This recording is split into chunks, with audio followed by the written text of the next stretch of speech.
The first rule of Fight Club is you do not talk about Fight Club. Second rule of Fight Club is you do not talk about Fight Club. Yeah. And yet here we are. Greetings and welcome once again to Roman of the Empire. I am your host, Roman. Tonight we have an all-star panel to discuss one of my favorite movies, 1999's Fight Club. This movie was a bit controversial when it came out. I think it's actually aged very well, though. And it's a movie that has a lot of layers, much like Cannoli. There are a lot of layers here. It's not just the cream filling, it's not just the shell, it's not the delightful sprinkles on top. There's so much more to it than that. Because it's a movie about consumerism. It's a movie about masculinity and society and mental illness, and there's just layer. And what you get is a movie that stands up very well. When you watch it, you forget it's 1999. And like I said, I think it just holds up very well. And we're going to dive into every bit of this movie and every crevice of Helena Bonham Carter. So let's get rolling and do our introductions, and we shall go around here and meet the peeps. With me, as always, he is my partner on this channel. He's my wingman. He once stopped me from bombing Los Angeles because worker bees can leave. Even drones fly away. The queen is their slave. He is Shieldwall of Dragons. Welcome back, my friend. And I need to throw a special thank you to Shieldwall. He was fully prepared to do this stream in my absence. I just skidded into the driveway, ripped through the house. I had to take Pippin to the vet. Pippin, much beloved Pippin the dog, and it was it was what it was. So thank you, Shieldwall, and welcome, my friend. How are you? Hey, how's it going, everybody? So this movie it's a movie. I never saw it in 1999. I can't remember why. Oh, I remember why now. I was deployed somewhere, but you're bullshit. No one's buying military. In the military. I don't know. We were maybe bombing Bosnia or something at that point. Wow. Wow. They had it coming. Yeah. But anyway, this is an interesting movie. But yes, the messaging in it is very apropos to the current day. Like more so than people are like, oh, that's just crazy talk. This movie is insane. I can't even believe how crazy it is. And then, now they're like, maybe they got a point. Anyway, Thanks for having me on. Happy to be here. And who knows how this would have went if you weren't here, but I'm sure it would have went better. It would have been fine. There are people here who do their own streams. We could have filled in. Come on. Anyone could have done it. Shieldwall and Mando have access to the Romans video vault though for all my screenshots. Nice. So speaking of, she will tell you if this is the way. Books, games, or movies. She is armored up and ready to fight. She is Untamed Mando. Welcome back, Mando.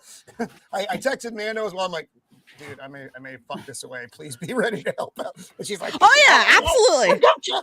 So thank you. And how are you doing? Put your scissors away. Put the scissors away. My scissor brother isn't here, so I wanted to make sure everyone was aware that I have dueling scissors at the moment in commemoration of my scissor brother who is not here. But they shall remain over here, still in sight, but out of the mind. He's not dead, by the way. Joker's just fucking around on another stream tonight, so don't panic. He's fine. We know where he is. So, Mando, I go back to Mando being generally the one of the youngest members on the panel. Had you seen this film before? I have not seen it all in one sitting, but I have seen all of it through bits and pieces and stuff. Today was where I sat down and watched it all the way through in one sitting. I actually really enjoy this movie. It also kind of like ties into I subscribe to a lot of the stoicism like ideology and mindset and stuff. If like you don't know what that is, it's very ancient Greek mindset, very masculine kind of like it, but it's just basically self-discipline and a mindset to have, and some of the points in the movie actually kind of line up perfectly with stoicism, except for his big thing was self-control and self-discipline. Which, I mean, we are masters on this program. So, Frank Yately, and you're new to the stream, and welcome.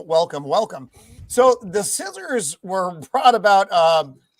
We were watching The Last of Us, and it was about the interpersonal relationship between the fetal alcohol syndrome looking girl and her girlfriend. So that's where we get that. So yes, we are being hip and representation, so, and yeah. And so it is what it is. It's a joke. Elusive mountain beast or weird guy in a van by the river. He is Cannoli Sasquatch. My God. It's both. It's both. God, get it right. I was going to say, wait a second. You're describing like 4 people on this panel right now. Yeah, I was going to say it's not just me, but I'll take it. Thank you. Well, welcome Roman. back, buddy. Saying I live in a van? Huh? Back on the panel. Yes, thank you. My work lord, the god of work, let me off finally for one Thursday night, and I'm glad to be here because I love this movie.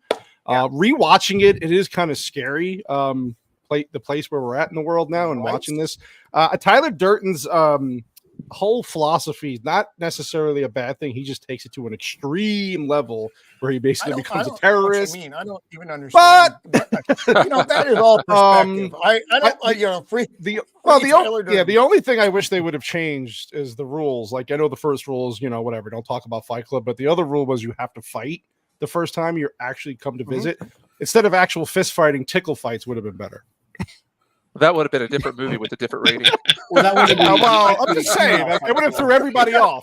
I don't think we want to see that Fight Club. No, well, we do with Victoria's Secret and Playboy Playmates. I was going to say, it didn't have to be between men, Roman. Get your head out of the gutter. Yeah, you said Roman. I apologize. Went right to the cock. Wow. That's not good. Wow. Thank you. Sorry. His beard started a fight club too intense for Bob's tits. He is Beard of Liberty. I'm sorry. That was a rough one. I apologize. I was kind of struggling on this one. So, but welcome, Beard. Welcome back to the show. Thank you for having me. Truth be told, I kind of forgot that I was on this and had to watch this movie at 1.5 times speed and finished it about 30 minutes before the show. But I don't think I missed too much. But yeah, I kind of agree with what everybody's been saying so far. Just kind of seeing it now through a different lens. And it was, of course, a first watch for me. I'm sure y'all are not surprised. Yeah, I think it's going to be fun kind of diving into this. Yeah, excellent. Yeah, no, I love this movie. This is like a top 10 for me. And again, at the time, it was a very controversial film. Oprah had a whole thing about it. And, I say, fuck Oprah. That's what I say. Yep. Really? Man, that's disgusting, dude.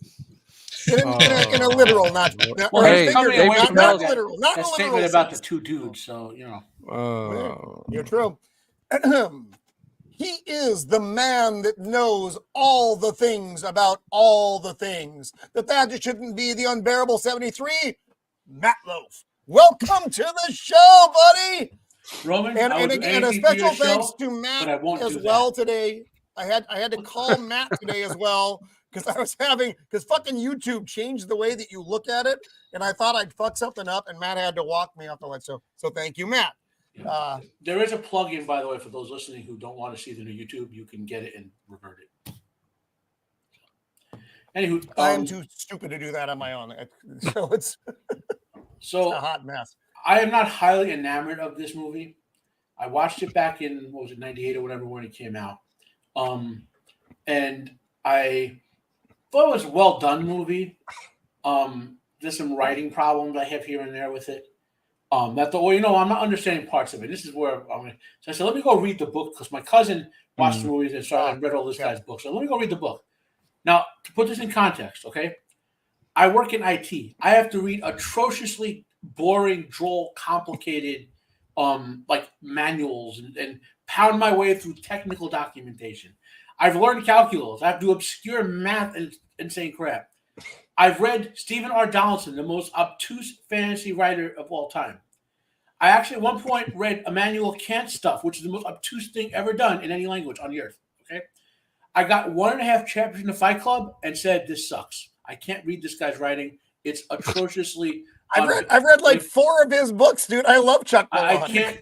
I just something about his writing, the way he wrote, it felt like trying to eat cereal if someone poured like 40 bags of those snap popper things in there, and it's hard to describe. And why I would know what that is like is because that was a dare in college. Like take your. I say that's a bit odd, but you go with it.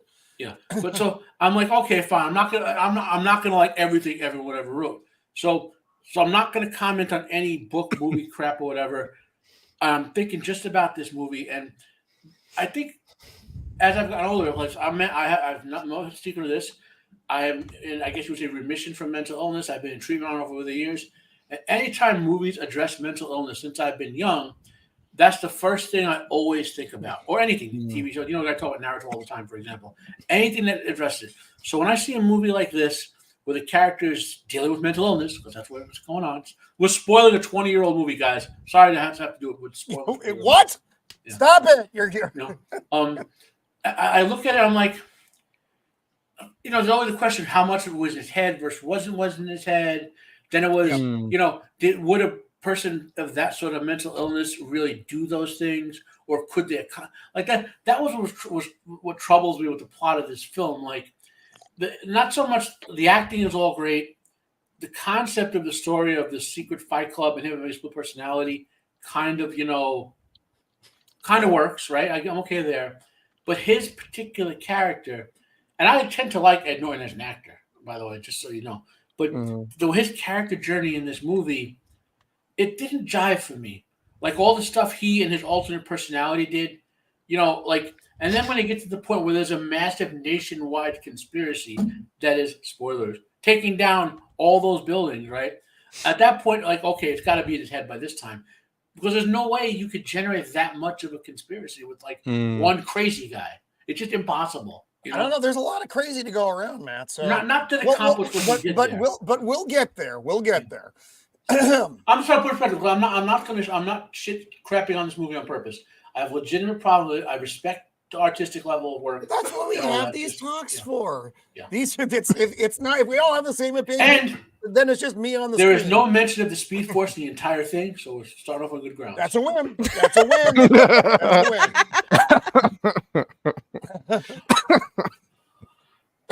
Is the red-headed giant in the land of the rising sun. Our good friend James Harris, the Ginger Ninja. Welcome back, James. Hey, thank you for having me. I just wanted to, it's a bit difficult following that up. Where do I begin? I guess I'm on the opposite spectrum of Matt here. I think I'm in the same boat of you. As like I really enjoyed this movie. It's one of those movies I had no idea what I was getting into, like The Matrix. I think it was around this. Yes. I had no idea. They were good back then about holding back. Yeah. When you get a preview, you saw something, but you didn't get the entire plot of the fucking movie. Yep. And it was something like that really surprised me. I remember I went and watched it with my friend who was studying film at the time, and he was like, "You got to go see this movie. You got to go see this movie." And we get in there. I'm with him and his fiance, and I lean over to him. I think it's spoilers. I lean over to him. I think it was at the basement scene where this conversation is over, and I just leaned over. And I leaned over to him and was like, "Dude, split personality." And he looked at me. He's like, he just started laughing because he had already seen the movie. And then when the movie was finished, just like, how the hell did you know that? I was like, I don't know. It was just one of those things. But no, really enjoyed it, loved it, watched it. And one thing that I don't know if a lot of people talk about, but the soundtrack, kick ass. Oh, that's the 1990s, bro. All those soundtracks. Yep. Really, I mean, I remember listening to that soundtrack over and over. But again, we can talk about that later. Thanks for having me on, and hope to hear everybody's thoughts on it. Right on, Good. right on. Ego would have started a fight club were it not for his poor depth perception. Welcome back, my good friend, Left Eye Ego. Jesus. Ironically, that is how I lost my eye and became Left Eye Ego. I was literally trying to train, ironically, for a non-contact tournament, and that's how I lost my eye. So I was going to be a fight club, and then it just ended up just being Roman, you insensitive bastard! How dare you? I'm sorry it didn't work out for you. I know. I wanted to be a cage fighter, bro. Maybe there's like a different fight club for like a Special Olympics one or something. Special ed fight club. I'm gonna have to. I'm gonna have to check it out. I'm sorry that happened to you. Sorry, Ego. I love you. I'm sorry that happened to you, Ego, but at least it wasn't a fucking cat. Oh. That is true. I'll take that. I'll tell you that story one day. Guys, it's only fun to take an eye out. Yeah. So I'm not gonna lie. So Ego, I'm gonna guess this was a first time view for you, given your limited. So that's I'm not gonna lie. So I think when I was 17 and I was actually of age to watch a radar movie, I went to go see The Matrix, which I had The Matrix, Fight Club. What was the other one? Sleepy Hollow, and I think what was Sixth Sense. So it was a mind fuck for 4 straight movies, and I would love to tell you how great. And I was looking at the score and everything, but I'm not gonna lie, I was just trying to look for titties. As even back then, man. Ego, I actually have a question, a serious question. Yeah. I mean, that's yes. Well, so I said I mentioned I'm mentally ill, and certain things prior to my treatment are different. I perceive differently. So with your eyesight issue, are there things like movies with, say, visual effects you've seen before with the both eyes and one with after that look different, like to your perception? Yes, but it's more of like the shading. It looks, I can't see how sharp it is, so things kind of look a little bit dull. So 3D movies are out, by the way, but with 2 eyes and 1 eye, it's just I kind of have to angle my. Did your depth perception change? Oh yeah, like whenever I try to boot my wife on the nose, but it's like.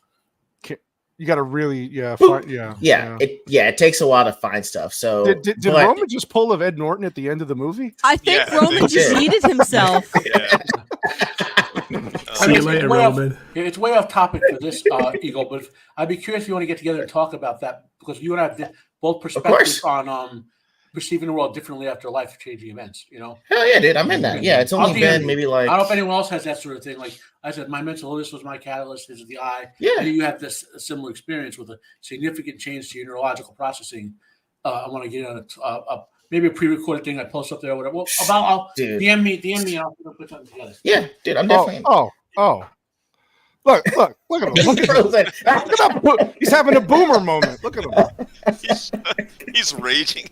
Roman, where did you go?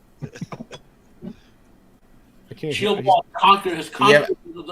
He's in and out. Okay. Oh boy. Shieldwall, you're the host now, baby. Go for it. Shieldwall, it's all you, buddy. Scrub, baby, scrub. Take it away, dude. We still got at least one more intro. Yeah, we can see how Gray's been doing over there in Japan. I'll make it short and sweet, hopefully.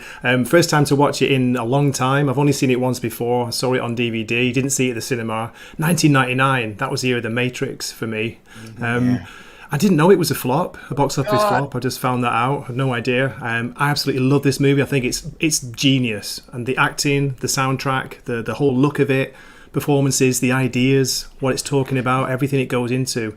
And I hate the way it's been kind of hijacked in interviews as a kind of say the word INCEL movie and all that nonsense. So yeah, love this movie. Yeah. Well, interesting you say that, Greg, because the 1990s had a whole bunch of movies, like from 1990 to 2000, Falling Down with Michael Douglas. Wow. Great movie. American Psycho came out the year after this Fight Club, I think.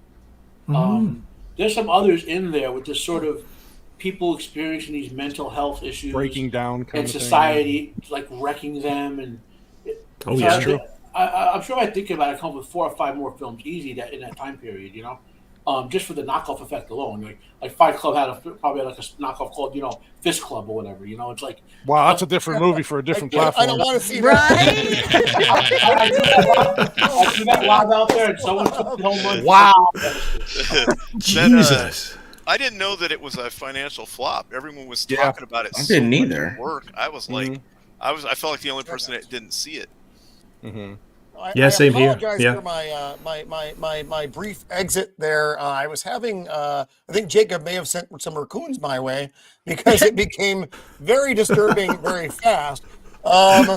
So I didn't get to do. Gray, you're already here. But I had a swell introduction for you.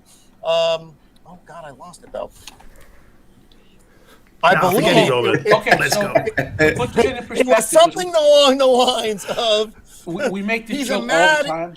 The mad Englishman from Japan, and he's genki as fuck. That's what your intro was. So, Nice.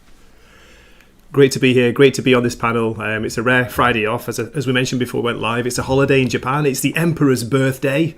The power of the Emperor. What the hell? We just had President's Day. I didn't get any days off. I gotta move to Japan. So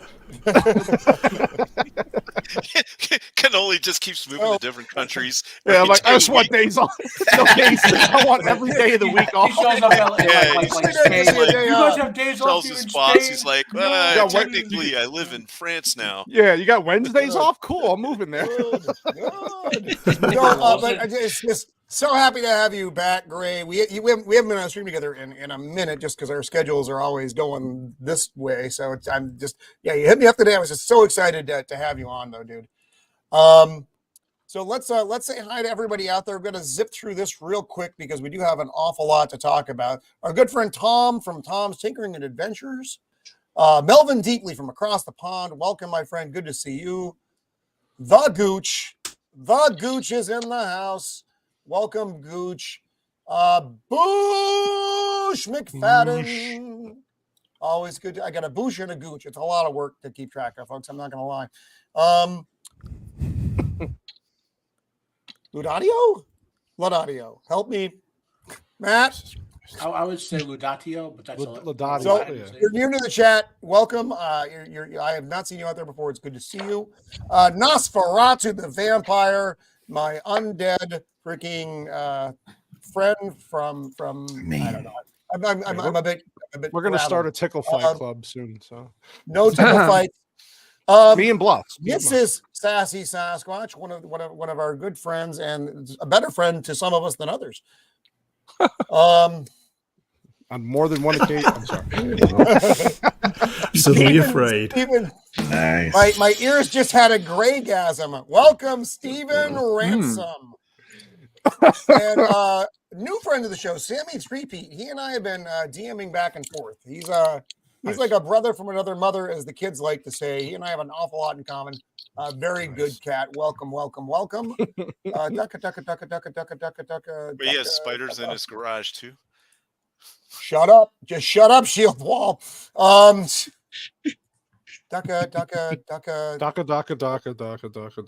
I think is that everybody? Mother maybe everybody. So if I missed you, I apologize.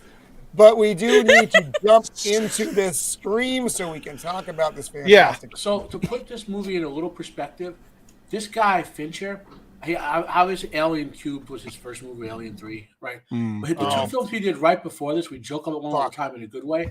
He did Seven and The Game, which I love both those movies. Wow. Yep. And then later on, he did the American, the girl with the dragon tattoo, I think. I never saw that one. And he did Zodiac. That's a bit rough. It's a bit of a rough film. He was also involved with the TV show Mindhunters, which excellent best show on Netflix. It was the best show on Netflix. It is. Yeah, it's a really good show, and they're just freaking morons for canceling it. Yep, and Fincher definitely has a style. When you're watching something by David Fincher, you know that you're watching something by David Fincher. He has a very distinct visual style. Yeah, almost just from the color grading of this film, I could have told you that it was a David Fincher film, and I haven't even seen that many of them. No, yeah, totally. Except for fucking Alien 3, and you want to say, the rest of the work makes up for it, buddy, but God, he made Zodiac, for God's sake. That movie was fantastic. I love so Zodiac. good. Zodiac is so good. But fuck, I want to correct myself.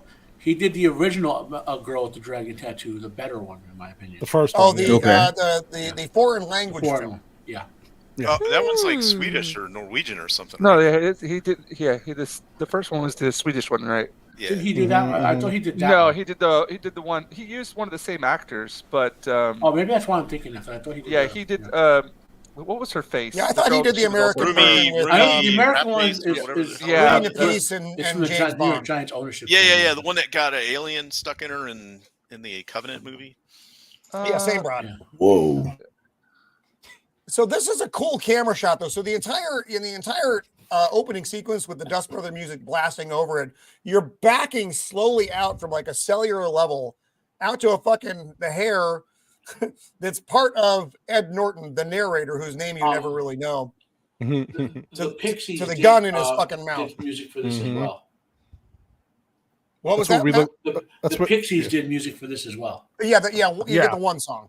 That's what Roman looked like in Vegas by the end of the trip. Flaccid, you shut your fucking dirty mouth. Fucking flaccid. Flaccid. He doesn't like Italians. Very similar. And this is great though. Oh my god. Because he asked him a question. All you hear is you speak vowels. You can only speak vowels with a gun in your mouth.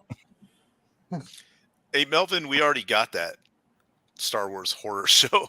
It's called the sequels. Sheesh. Oh, Zax. The Zax is here. Shoulder God. Hello, Zax. Nice to see you out there, my friend. And so at this point, you're getting Tyler. I know this because Tyler knows this. This is the first hint you get in the movie to anything.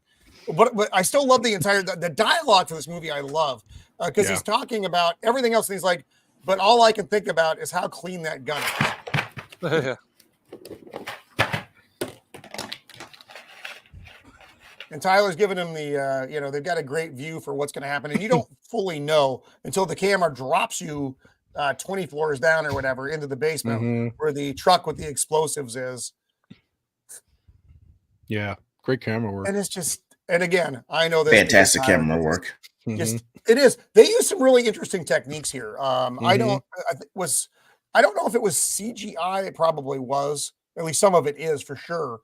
In its early days, and then just that from the opening scene, that like I said, the backing off from the cell onto the skin up to the fucking gun in the narrator's mouth, to that dropping down into the garage, but.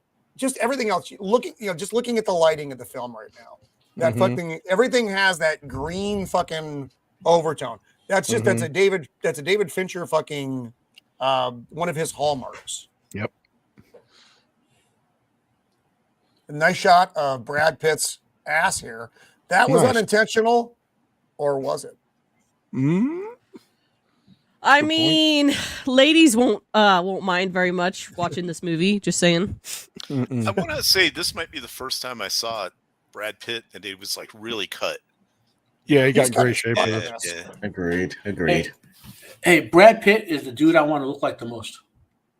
I think at one point in life he had the perfect male body. That's fair. That's fair. He is still in a non-gay way. He is still in very good shape in Once Upon a Time in Hollywood. Still in really good shape. Oh yeah. That was a great movie too. I don't mind. It's all right.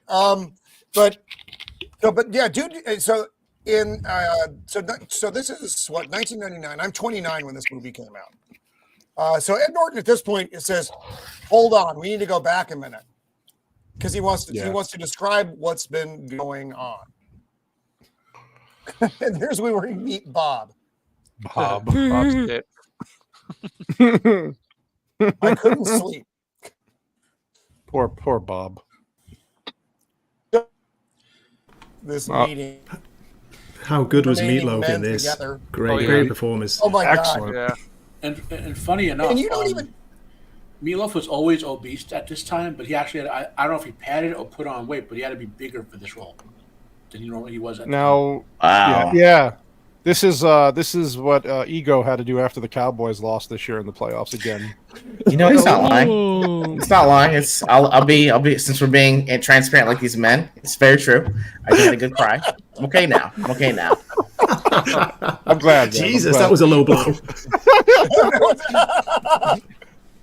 Yeah, this part. I go ahead. Go. Like, wow. I don't know. I don't think I could do this. Oh, come on, Shieldwall. Can't cry into a man's tits. Hey, Italian men hug each other all the time.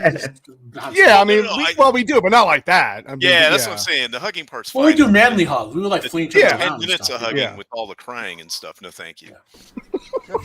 Are we, Shieldwall, are we remaining men together? I hope so. Yeah. Remaining men together. Yeah. He looks comfortable, though, right? Oh, my. I just noticed. Roman, you're roboting.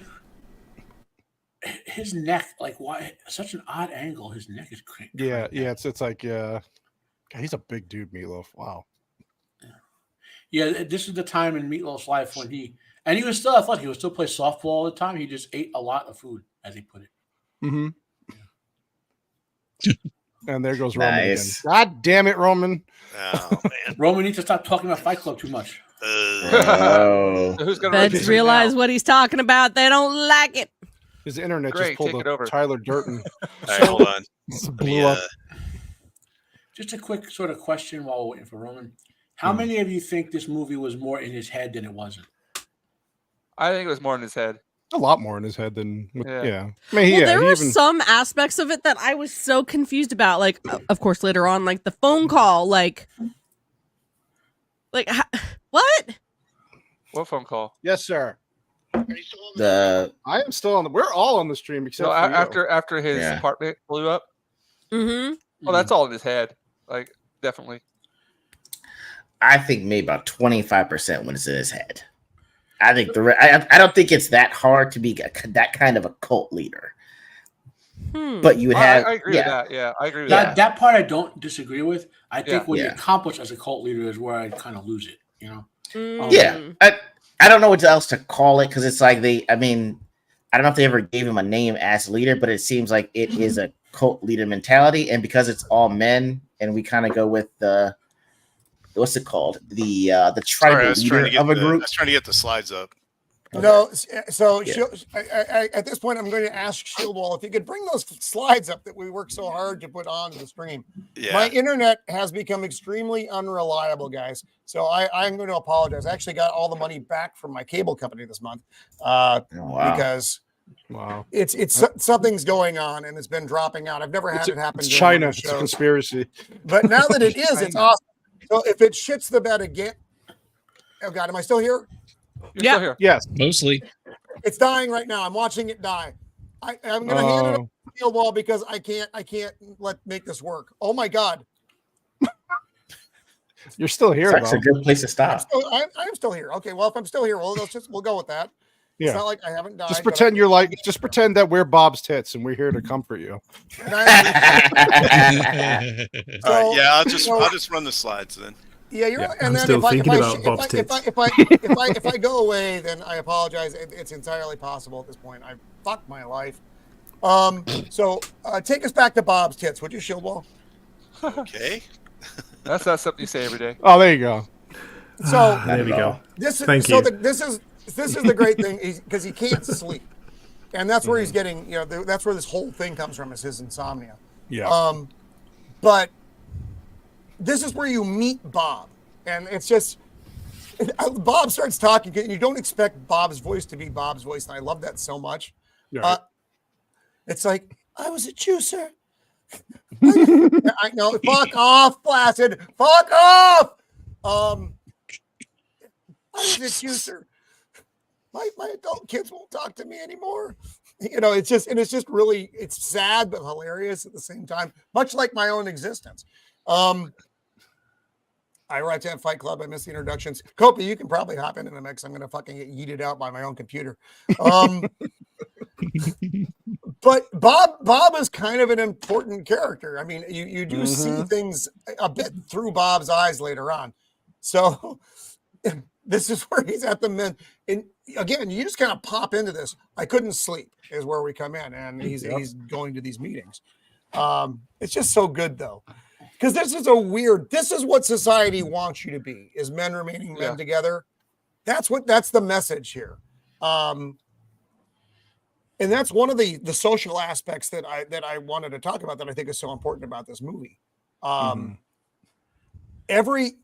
All the weaker instincts are what society wants you to be, and certainly what society wants you to be now.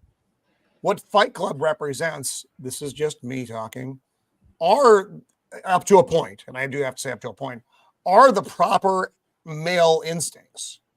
Things go a little sideways, but he's fucking crazy. You also have to appreciate he's fucking crazy. Yep. So, yeah, I don't know if any of you have ever had insomnia or have insomnia. Yeah, I think a lot of us. Yeah, I think a lot happens a lot. Certainly, not to the extreme. I think the longest that I went without sleeping was about 3 days, maybe 3.5 days once. Jesus. Yeah. I like we this used to do part. that shit on the boat all the time, but not on purpose. Well, obviously, besides the mental illness, he's just doing what most of us do every day. It's the same shit over and over and over, with no change. What do they always say? Like, the true form of of craziness is like doing the same thing over and over and expecting a different result. Yeah, it's the like definition of insanity. The definition of insanity. Yep. He's just like doing and then he's making copies, going to work, going to bed, buying shit, and it's like you just it's become too much. I didn't notice in the movie because it kind of goes pretty quick, but look at how many people are at the copier drinking coffee. Yeah, just doing the same thing. Yeah. Did not catch that. How much does it look like the Matrix? Also the Matrix the first scene. time. Oh yeah. That's a good point there, Greg. Yeah. Very good. You guys were saying the colors, the coloring's the same, isn't it? Very same much, Yeah, you're right. Yeah, that fucking green zone. For those who didn't experience I was trying to capture. Oh, go ahead. Go.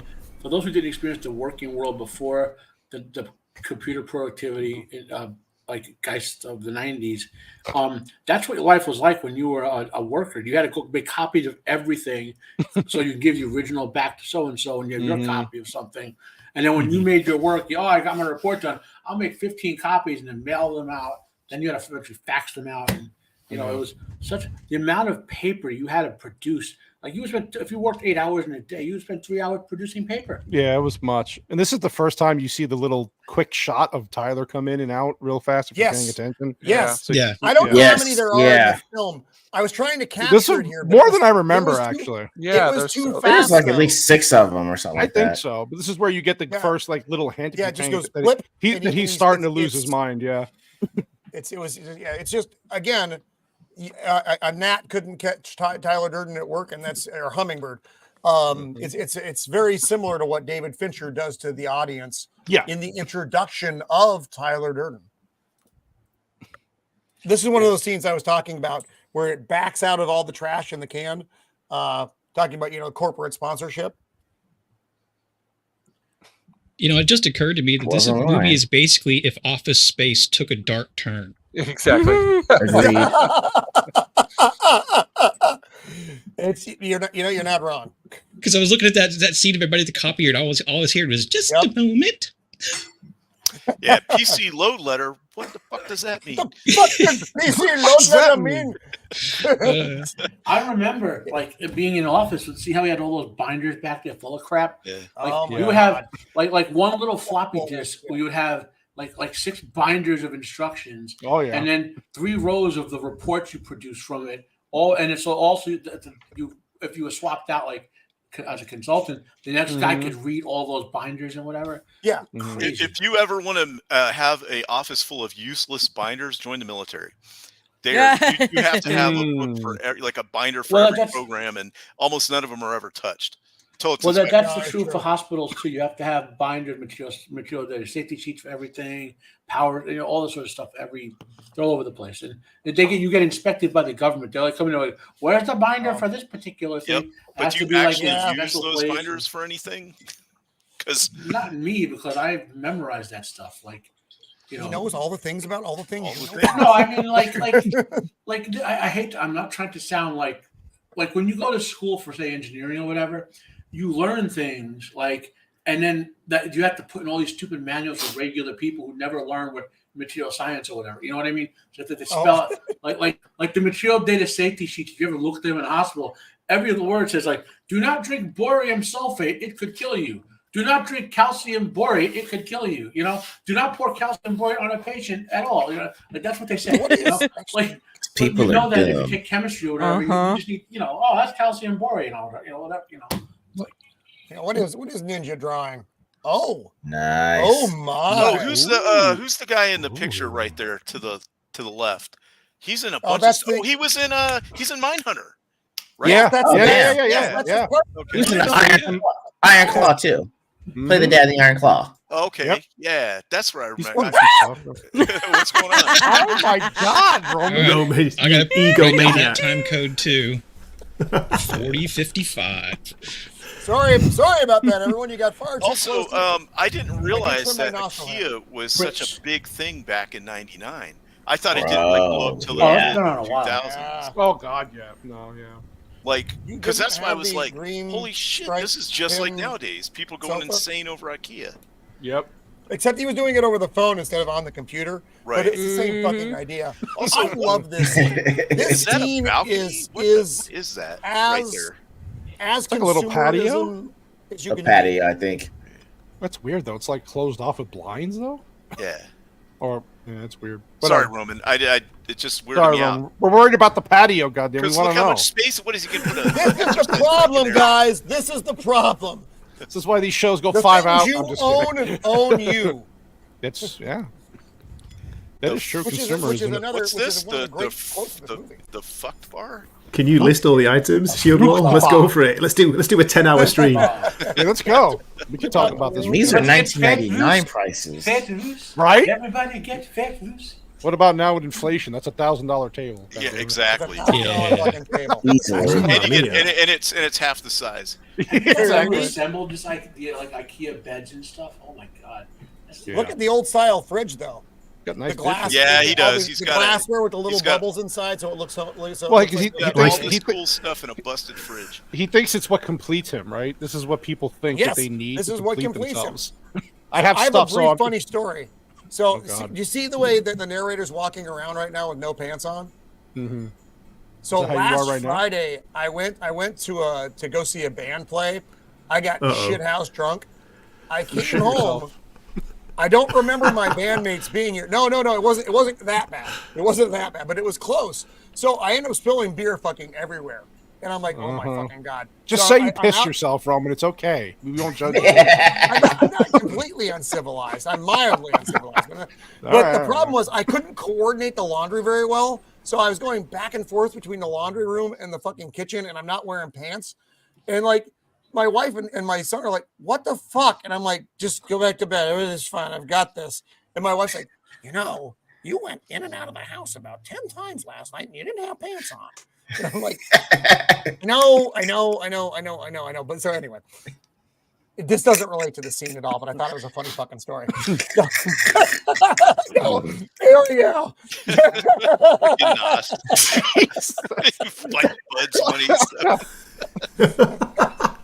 That's so fucked up. It's hilarious. I love he's got no food in the fridge. He's got leftovers or condiments. Nice all plates and the tables and shit, and no food. Doesn't he have? What's he have like cheese and mustard or something? Or he's eating mustard. Yeah. That's cool.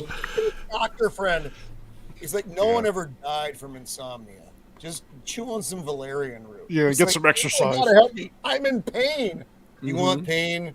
Go to St. Mary's, blah, blah, blah. The test, what did he call them? Testicular cancer. That's real pain. Yeah. That's real pain. And this is where we catch up with Bob and his tits. Mm-hmm. Again, though, look at just that shot. That shot alone is beautiful with Ed Norton walking on the street. Mm-hmm. This like the lighting and everything, this could be in Blade. This could be in Seven. This could be in in The Matrix. It's like I don't know, it's like a 90s kind of thing. It was the thing at the time, wasn't it, I think? Yeah. It was, but stylized filmmaking is part of the experience, I think. I mean, it does add, we were talking about layers of the movie. Aside from the psychological layers of the movie, me not wearing pants, his style, I mean, it didn't work in Alien 3 because nothing did, but in his movies overall, like Zodiac, like Seven, you get, and it's funny though, I actually, watching, once we get to Brad Pitt, once we actually meet Tyler Durden, I'll get to my point with that. Cornelius, great name as well. I know, I like that he named himself after a character from Planet of the Apes. Yeah.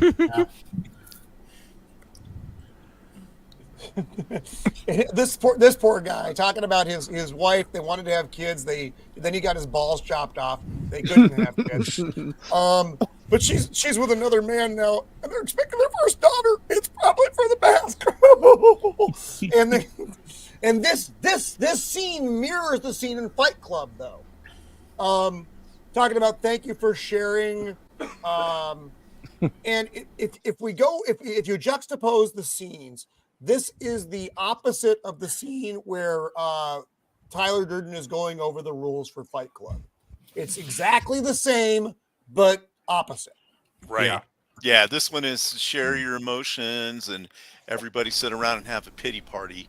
And the other one is unleash your manhood. Well, I mean, the other thing, the Fight Club is sharing their emotions too, but in a different way. Exactly, Well, right. Just channeling it in a different manner.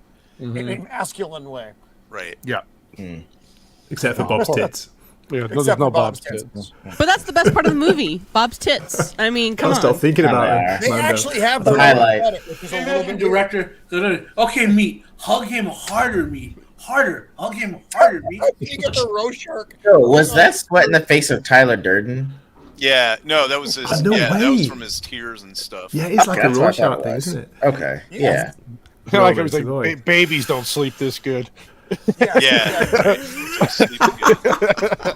So now he's addicted to going to these meetings. Yeah. And he starts going to like all kinds of crazy ones, like brain parasite meetings. Yeah, he goes to all the meetings. I mean, you know, this movie, it is dark as fuck. Yeah, it's really dark, but it's also funny as fuck at times. That's right. Yeah. Right there. There's Really barely funny any at times. crossover in all these groups too, so it's like he had a perfect plan. Right? Yeah, you generally all wouldn't have the same people. Yeah. And then Tuberculosis. this is funny though, 'cause he's talking about, he's like, if I didn't say anything, they thought it was they thought it was worse, so they cried more, I cried more. They never ask questions. Nope. Yeah. Oh Lord, it's funny. So one of these things set up down the street from down the street from me, a ways down the street, that we didn't know what the fuck it was. There used to be like I don't even know what, I think it was a military recruiter used to be in there actually, and now I kept seeing people outside of this place just smoking and stuff. I'm like, that's a fucking 12-step, because I just watched this. I'm like, that's a fucking 12-step, and sure as shit, it's a fucking 12-step. You know, good on them. But I'm just saying, I recognize what it was. Gastric cancer, skin cancer, kidney cancer, hepatitis. All of them. Probably not, Boosh. Roman, are you okay? Why are you laughing at cancer, Roman? For God's sake. Yeah, what the Hey, fuck, Roman? look, here's the deal. I was in the military. We fucking laugh at everything. We have a dark sense of humor, because it's either that we either laugh at shit or we just cry all the fucking Nobody time. on YouTube has any idea. No. Any idea. You don't. You don't. That's a good point.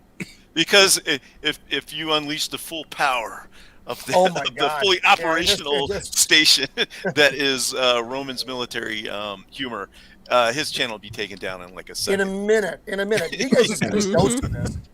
So here's where we get to meet Chloe. And this, or actually, I think, did we go to the cave first? Fucking Chloe. I feel bad for Chloe. Okay. We go to the cave first. We haven't made it to the cave. Here's the cave. love this so much. This is just, it's a coping mechanism. You know, to for fear and pain, they go into their cave. And what do you see in your cave? It's your spirit. A penguin. Yeah, penguin. Slide. My wife and I actually use that joke when things get stressful around here. It's just like slide.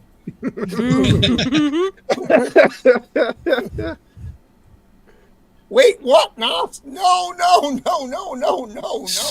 No. It's not. No. No. Oh, Punkwaddle. Yes, that may have been Punkwaddle, Stephen. That may have been Probably. Copa. Copa, what you like? Oh my God. Oh, that's pretty goddamn funny. That's horrible.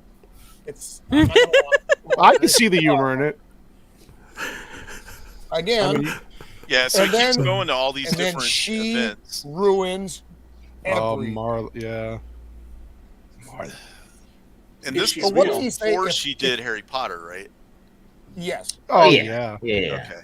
And this is cancer, right? Of course, it's testicular cancer. She doesn't give a fuck. She just wanders in. They all stop and look at her. She's always smoking in every support group she goes to. It's hilarious, isn't it? That's impressive. Yep. Yeah, I love it when they're having a discussion. Is a good analogy of like Anita Sarkeesian or somebody. Yeah. Walking in and being like, "Hey, what's up, fellas? I'm just." That's a great shot. And walk right in here, even though, yeah. Yep. I mean, like it's an actual mistake that can happen. Like if you just see cancer, you don't see what type of cancer, and she is smoking, so that's why the question is she real? Well, that's what I don't know if y'all heard the Count Dankula. Yes. I don't know if y'all heard the Count Dankula theory. I just saw Count Dankula said it, but like he said she's not real either. I think she's another personality. So they were saying that they think that he really has testicular cancer in the actual movie. He really does have it. That's why he went to the group. So it's like I made up Tyler Durden because I feel a loss of my masculinity, but then if I have to cope with having my balls chopped off, then I am playing a Botham's character. So he created like two separate personalities to go to battle inside his head. Well, like I don't know if y'all heard that or not. Go ahead. Yeah, no, I've heard that theory. I have heard that theory. Go ahead, Cannoli. I heard you. No, I was gonna say that I guess that could be true, but then they did like recognize her when she walked into the first group. That's what I was saying. I don't know if that's real though. That's what I'm saying. My problem is if you pull on the Marla isn't real string, a lot of other, I mean, almost the majority of the movie unravels because there's so much that is connected to her or people that interact with her. So if Marla's not real, then his entire reality is probably not real. But we're not remember, we're not seeing the movie. We're seeing him telling us a story. Remember, he says, I have to go back a bit and start somewhere. And so I'm not saying every single character is part of his multiple personality disorder. I got the impression at the end of this that going to these different groups, every one of his personalities thinks they have a different problem. That's why he's really going to all these groups. And so he keeps making up personalities to try to resolve his core I guess that's kind of what they express themselves to help because you can't confront. I don't know. I'm not a psychologist, right? But I've just read stuff about it. And so I'm looking at this film as like, he's obviously a biased narrator telling us all this, right? So that's why I question how much is real versus what he's telling us is his perception of events. No, he's so unreliable as a narrator. Basically, any theory is possible. That's why I wanted to read the book, right? Remember the other movie, the Running Man, right? So the question is it real? Remember the whole question was the Running Man real?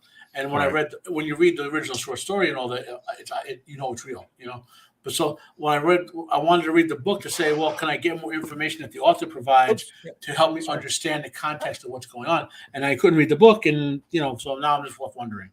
Yeah, I kind of agree with Ransom there. I get that's not a bad theory at all. But I still think she is real. Yeah, I tend to agree. I think there are other questionable things about Tyler's or the narrator's reality. I think Marla is real, but there are other things that once we get there in the film that are not necessarily real. This fucking poor lady. So, I have pornographic movies. Yeah.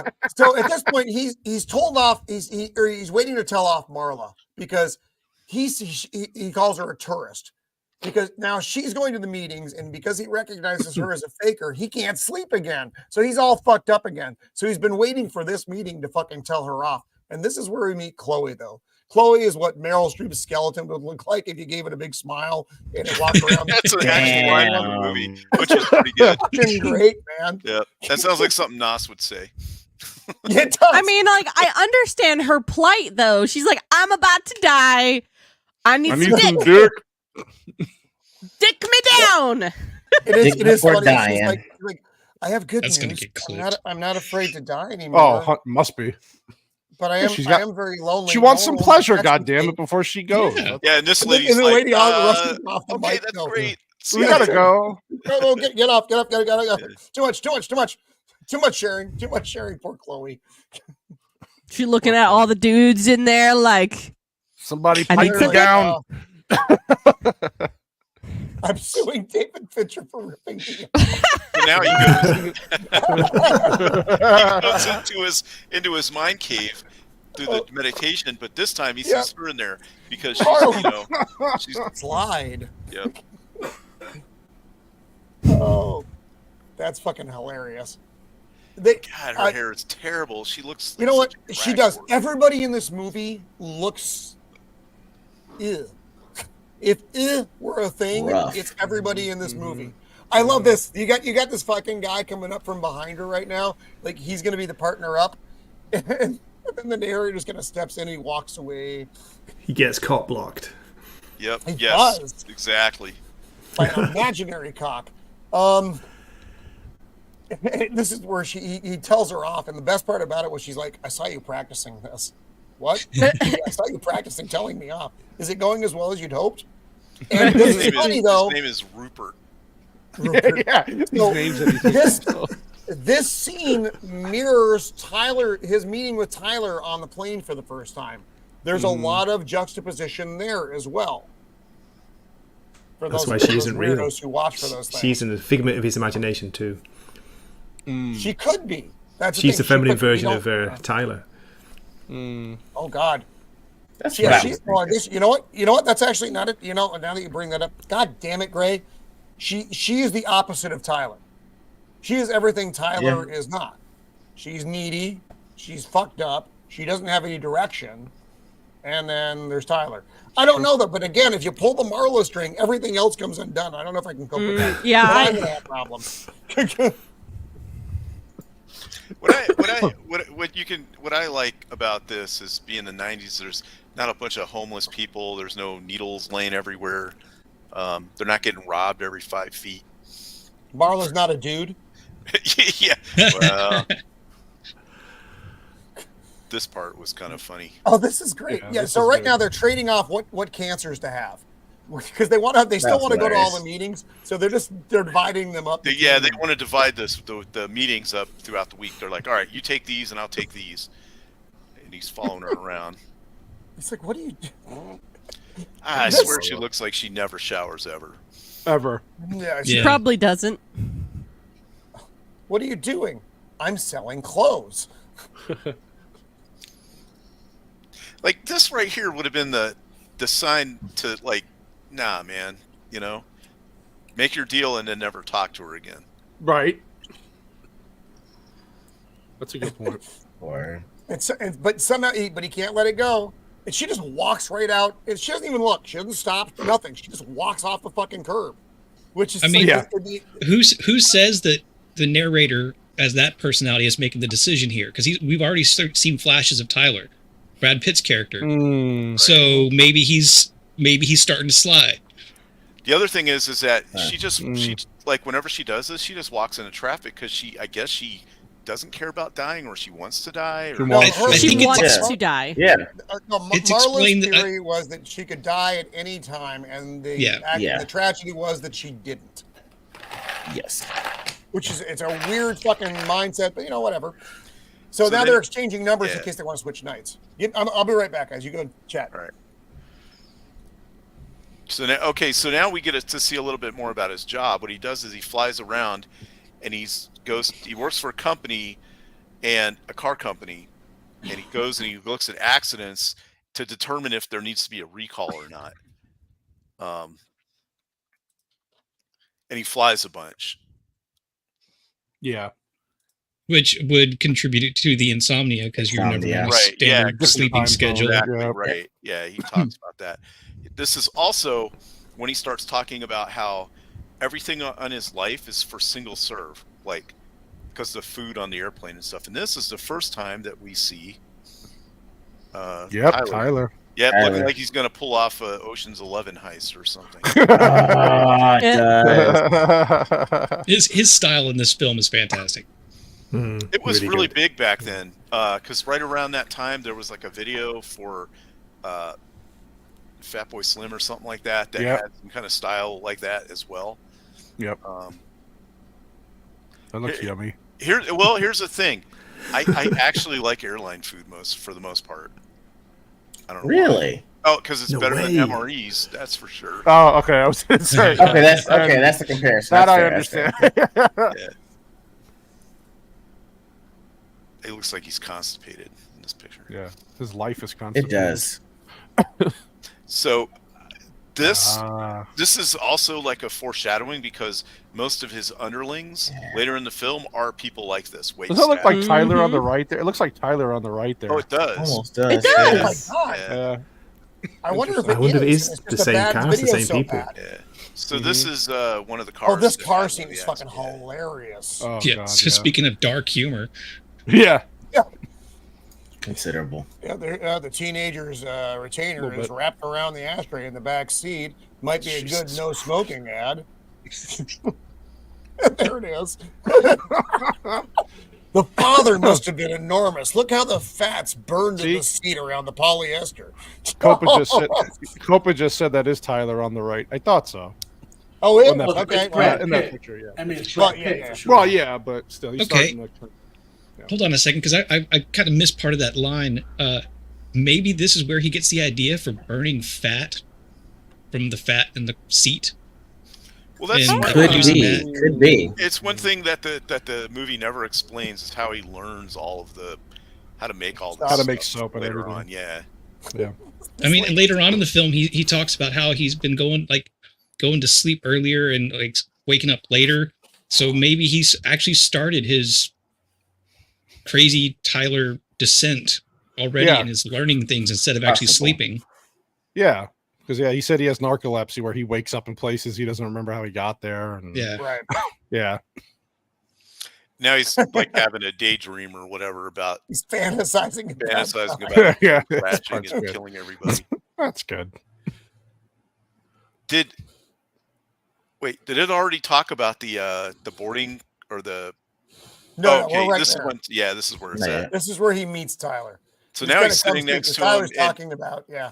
Mm-hmm. Tyler's dressed like he's doing Leaving Las Vegas or something. Agreed. That is so true. Yeah. Yeah. And he's like, look how everybody plane's looks dropping so from 60. That's considerably creepy. That is actually true. And it's funny, like he drops these little tidbits and you're like, you sit there and go, oh yeah, that makes total sense. And that's probably true. And that is true. And you're like, wow, you just don't think about these things. Actually, what Boosh said in the chat, he probably read it in a book. He doesn't remember, saw it on TV. That actually makes a lot of sense with a lot of traveling that he's doing. He's just reading random magazines. We already saw him blankly watching hotel TV and not really paying attention. That's so he could have picked up a lot of little different things. This is also back when the internet wasn't so restricted and you could actually look up how to make like anything, everything. Yeah. Yes. Yeah.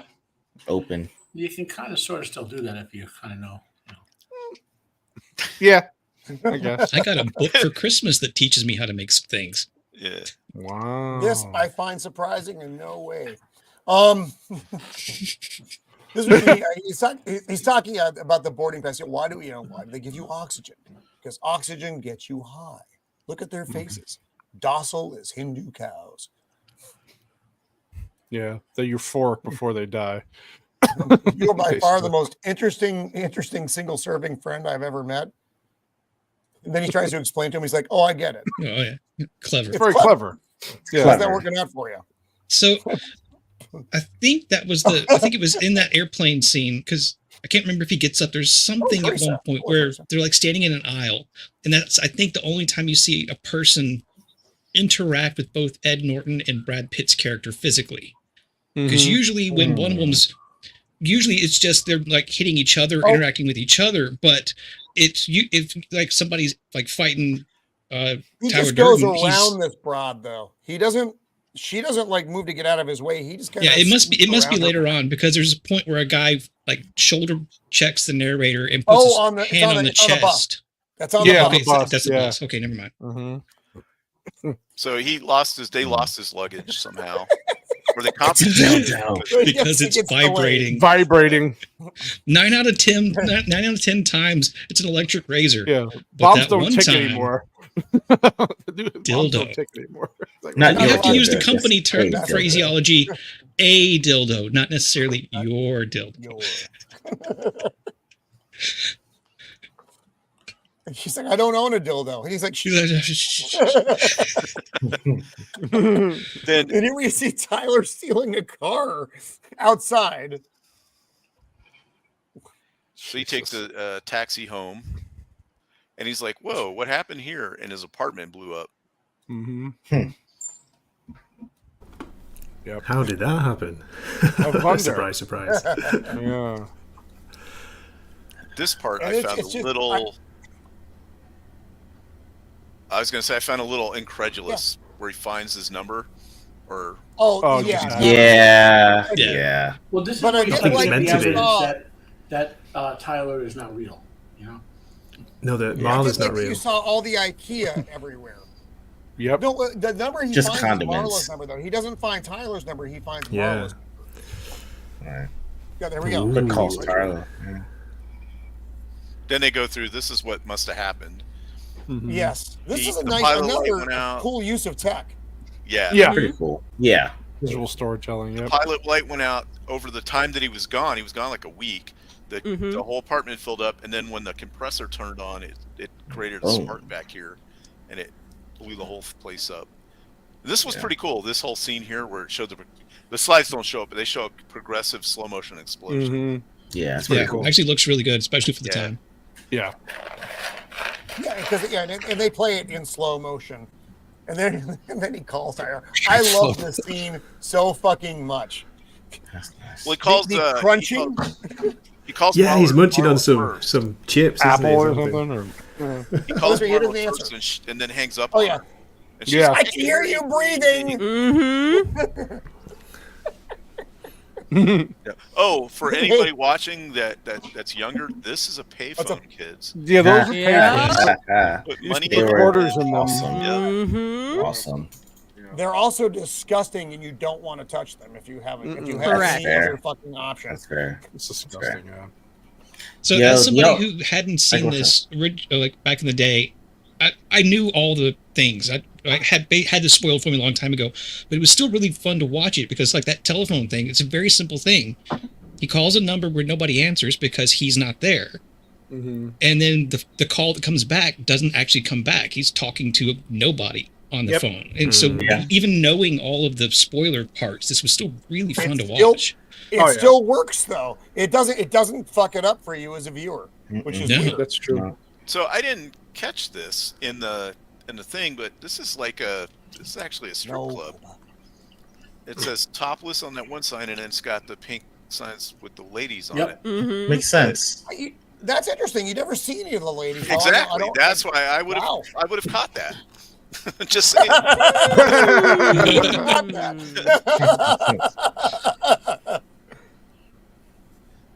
It's great when Lou turns up later on. This is where he's lamenting the loss of all his shit. He's just like I lost everything. This stuff completed me. Oh man. Tyler's like, all gone. Got to start over again. Yeah. Be free.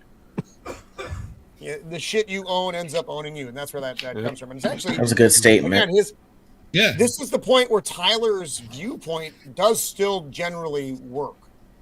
About commercialism and all the bullshit. Is he wearing track pants with that? I think he is. It was a look, man. It was a look. It was a thing in the 90s, man. What do you mean was? We all have tracksuits. Beer's like, I'm wearing them right now. Oh, y'all are wearing pants? Hold on. I'm still not wearing pants. Well, that's a shock. So this is fun. He's like, if he just need, what's his fuck? The narrator's like, I need to call a hotel, and Tyler's like, why don't you just ask, man? He's like, what? You called me because you need a place to stay. What? You wait 3 pitchers of beer, you still can't ask. And this is where he goes into what his night is it a job problem? was, which Yes. makes me wonder is if Oh my why he wasn't. I hope I don't. Because he was be doing. very careful with the slides here. Oh, just in case. I'm hoping. Please be careful. Roman, just a quick heads up. Roman, Ginger's backstage apparently. Oh yeah, Ginger got kicked out. Do we eat? Oh, did he? Oh, hang on. I'll get him. You two spoke too often in Fight Club. He's like, why is nobody? He's like, nobody was reacting to my comment. Notice me. No, I can't see it. I am here. I guess nobody likes Notice what me, I'm saying. senpai. And then I looked over there, like, why am I backstage? Okay, Here, that explains a lot. I'm gonna blow him up again real fast, Shieldwall. When he got kicked, I usually expect somebody to show back up down at the bottom because we have so many people that scroll it down. It was weird. Yeah, it was real weird. So weird. Here, I'm gonna blow up the picture. We have to take a look here for a minute. Oh, Ginger Ninja. Yeah, out like there a you go. ninja. Now I can. Nice. That's cool, dude. That's exactly what I look like. Right on. Damn, dude. Dang.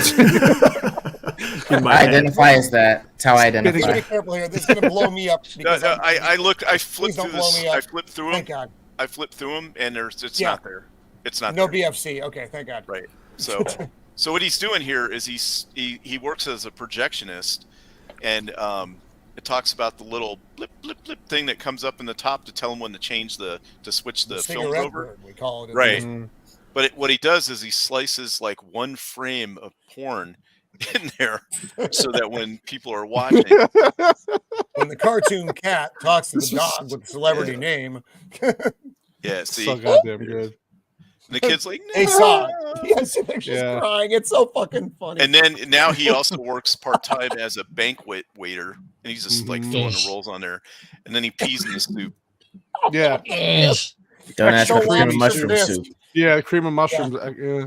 You get the idea. I guess this is where I was a little confused. Like, how is he able to do all of those jobs? Like, is he actually doing the jobs? Insomnia. I think it's because of the insomnia. That's why the insomnia. He doesn't sleep. Yeah. He just doesn't sleep, which is why he also has the mental illness. Probably. Allegedly. He didn't eat the valerian root. Tell him. I like how he's like, tell him. Go ahead. He's like, well, you get the idea. Don't go there. No. And so so he asked him to stay with them, and he's like, "But you got to do me a favor." He's like, "What? I want you to hit me." I like this part. He had take-home beers in his pocket. Yeah, me too. Oh, Gray's like, that reminds me of when I was. Speaking as an alcoholic, I can say, that reminds me me all the time. And Edward's like, "This is a stupid idea. Why are we doing this?" Like, I don't know. Never been in a fight. You never been in a fight? How do I know anything about myself? It's kind of true. Yeah. Very true. He wouldn't have been in a fight because, yeah. No, he wouldn't have. He hit me in the ear. Yeah, that was so funny. He's like, why did you hit me in the ear, man? I remember laughing at you with that. Isn't that famously like Ed Norton was told by Brad Pitt actually hit me?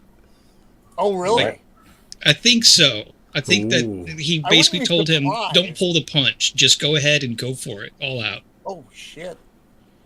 The other thing I noticed about, look at all the vehicles. There isn't anything here more modern than like 1980. Mm-hmm. Yeah. Yeah, all old chick, right? Yeah. That camper But in the background right there. One of the things that does, though, is one of the things I noticed about the movie is you don't feel like you're trapped in the 90s. Right. I never even think about the 90s while I'm watching this movie. I don't think about it as a period. Not only that, you don't even know where this is taking place. I know they say places in Delaware, but I mean, I can't really verify by any of the I always buildings assumed it was in LA, honestly. I thought it was Detroit. They never tell you. Yeah, they don't. It's just like the narrator is the narrator. It doesn't have a name. The city is in the narrator's head. Okay, I have to correct myself real quick. Apparently, right before the punch, David Fincher pulled Ed Norton aside and told him to actually do it and did not tell Brad Pitt. Oh, fuck. Wow. Oh, no. My thought on seeing this building was like, man, his electric bill must be through literally every room is lit up. Fuck. In this dilapidated piece of shit. I know.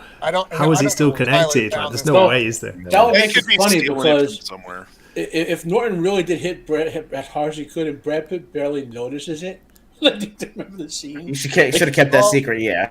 Yeah. I mean, that was when Norton was really real thin. I think this was before American History X, if I'm not mistaken. It's before the Hulk.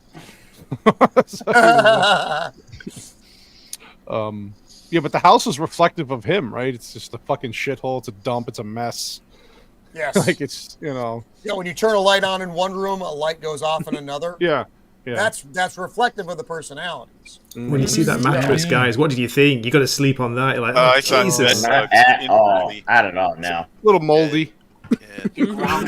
Also, if you continuously have this kind of water, maybe they're in Flint, Michigan.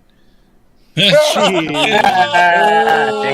bro. Ouch. So that just went right over my head. Flint, Michigan they wanted to save money, so they replaced their old water pipes with these new kind, and they like rusted out and contaminated the city water within like a year. Yeah. So it wound up costing them like really bad. They've had bad there for years now. Yeah. The kitchen is the only room that ever looks even semi put together, which is kind of funny. Yeah, that's right. Agreed. Maybe that's like the hub. natural light. All the thinking is done, the brain. I don't know.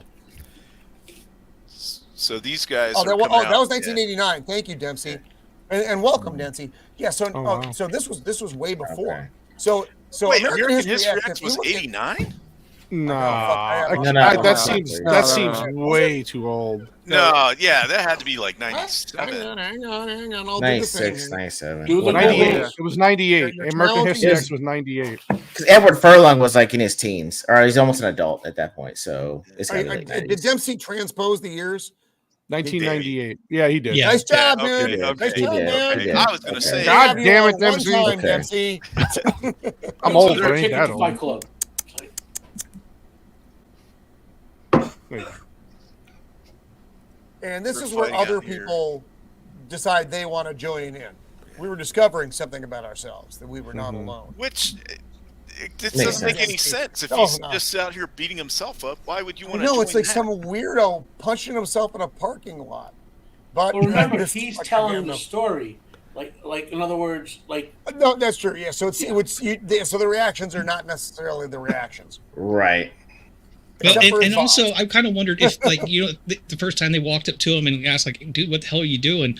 If he kind of switched back to what Tyler had said to him earlier, like, I've never been in a fight, hit me, let's do this. And maybe he kind of pitched the fight to them. Or he could be beating the crap out of some homeless guy, you know, and they're like, we want to beat this homeless guy too. There's a lot of ways that could happen, you know. So this is what I consider to be the beginning of Act 2 is when is when the narrator moves in with Tyler Durden.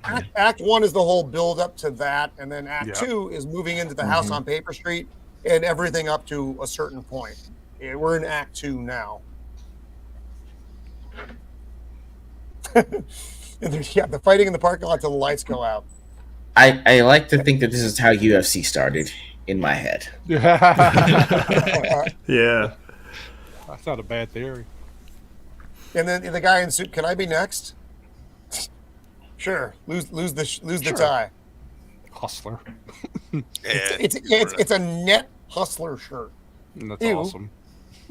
I want to see who's wearing that in Vegas this year. Let's find one. The thing is in this era of Brad Pitt, he could literally wear anything he wanted, and chicks would still be insane over him. So he was dating Jennifer Aniston at this point, and when we get to she's the one who shaved his head for the movie.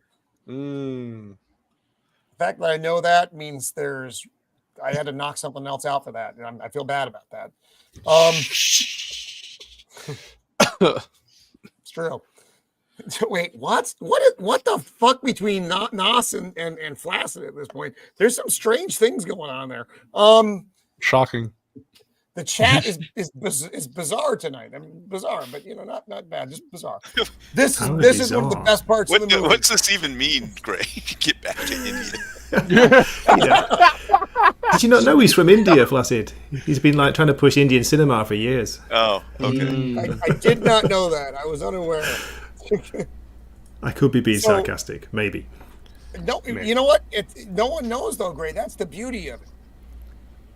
Here's where we get the books. Yeah, go. This is the way he's riding that bike, Shieldwall. I know. Yeah. It's so funny. He's got the hat on. Was he in his underwear or something? What is he wearing? Yeah. Okay, so this is what I imagine Beard does on his weekends. Shots fired. Jesus. With just a bite, like a. What do you mean shots fired? That's fun. Don't knock it till you try it.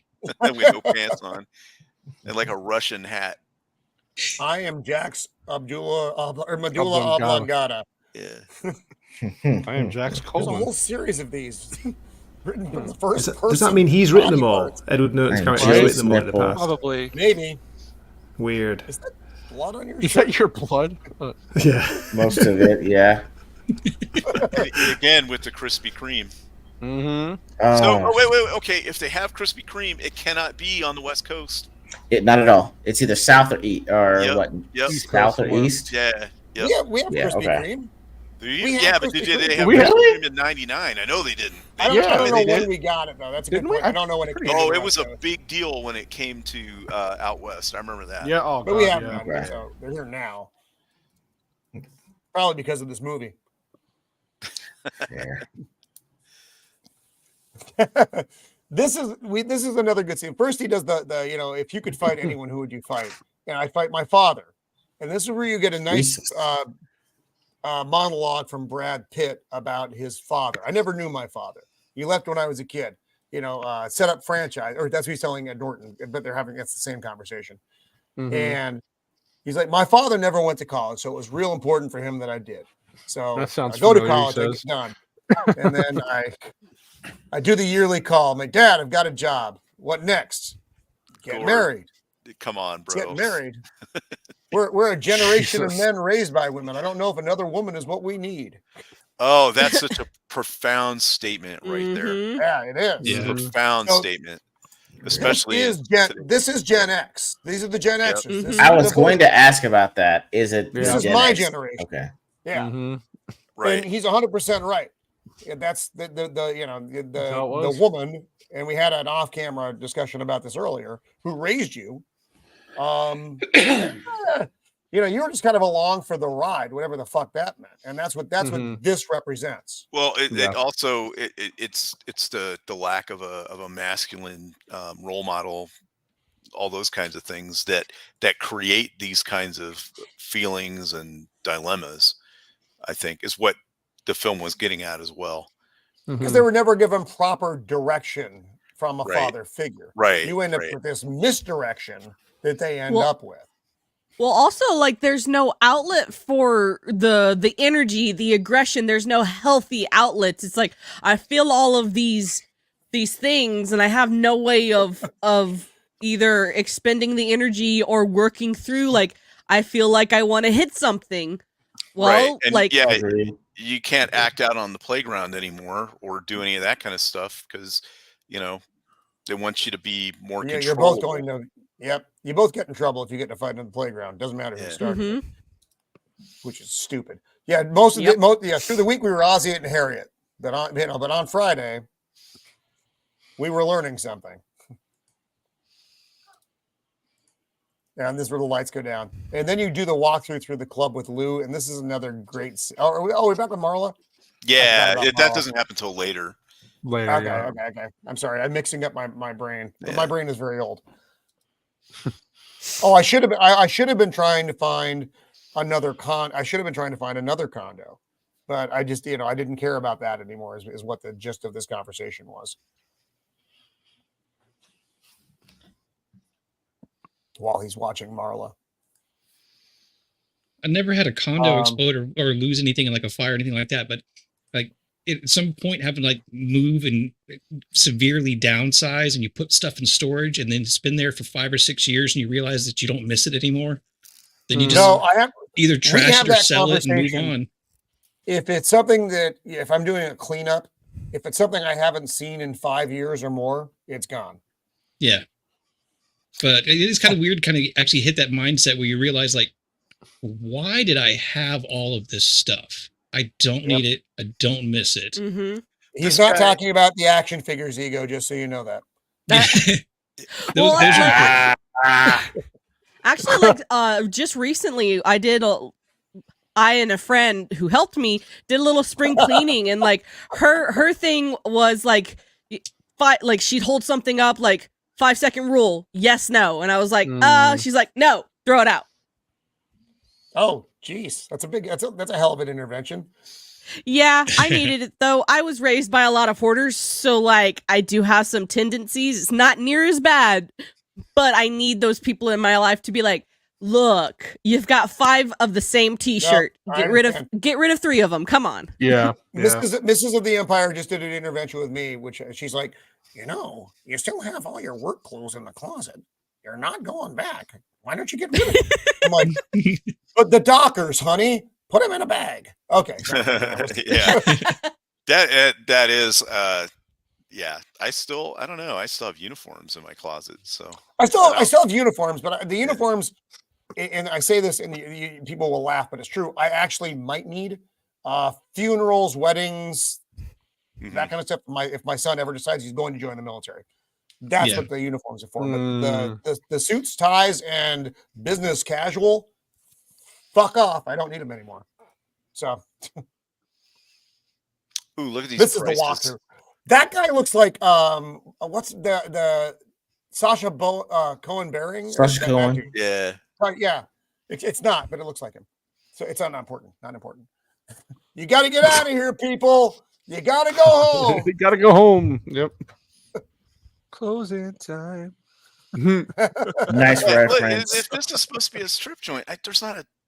Although somebody commented on that already, that he's not seeing them because, well, there's a lady there. Yeah, right there. I think they probably have private rooms. There's probably private rooms you can go into. Champagne room. Yeah. Yeah, but if there's a private room, there's a public area because you have to entice someone into the private room. Plus, we also know the rule about. Come on, Ego, tell me the rule about the champagne room. I'm in one of those rooms right now. What's the rule about champagne room? I know you know. In the champagne room.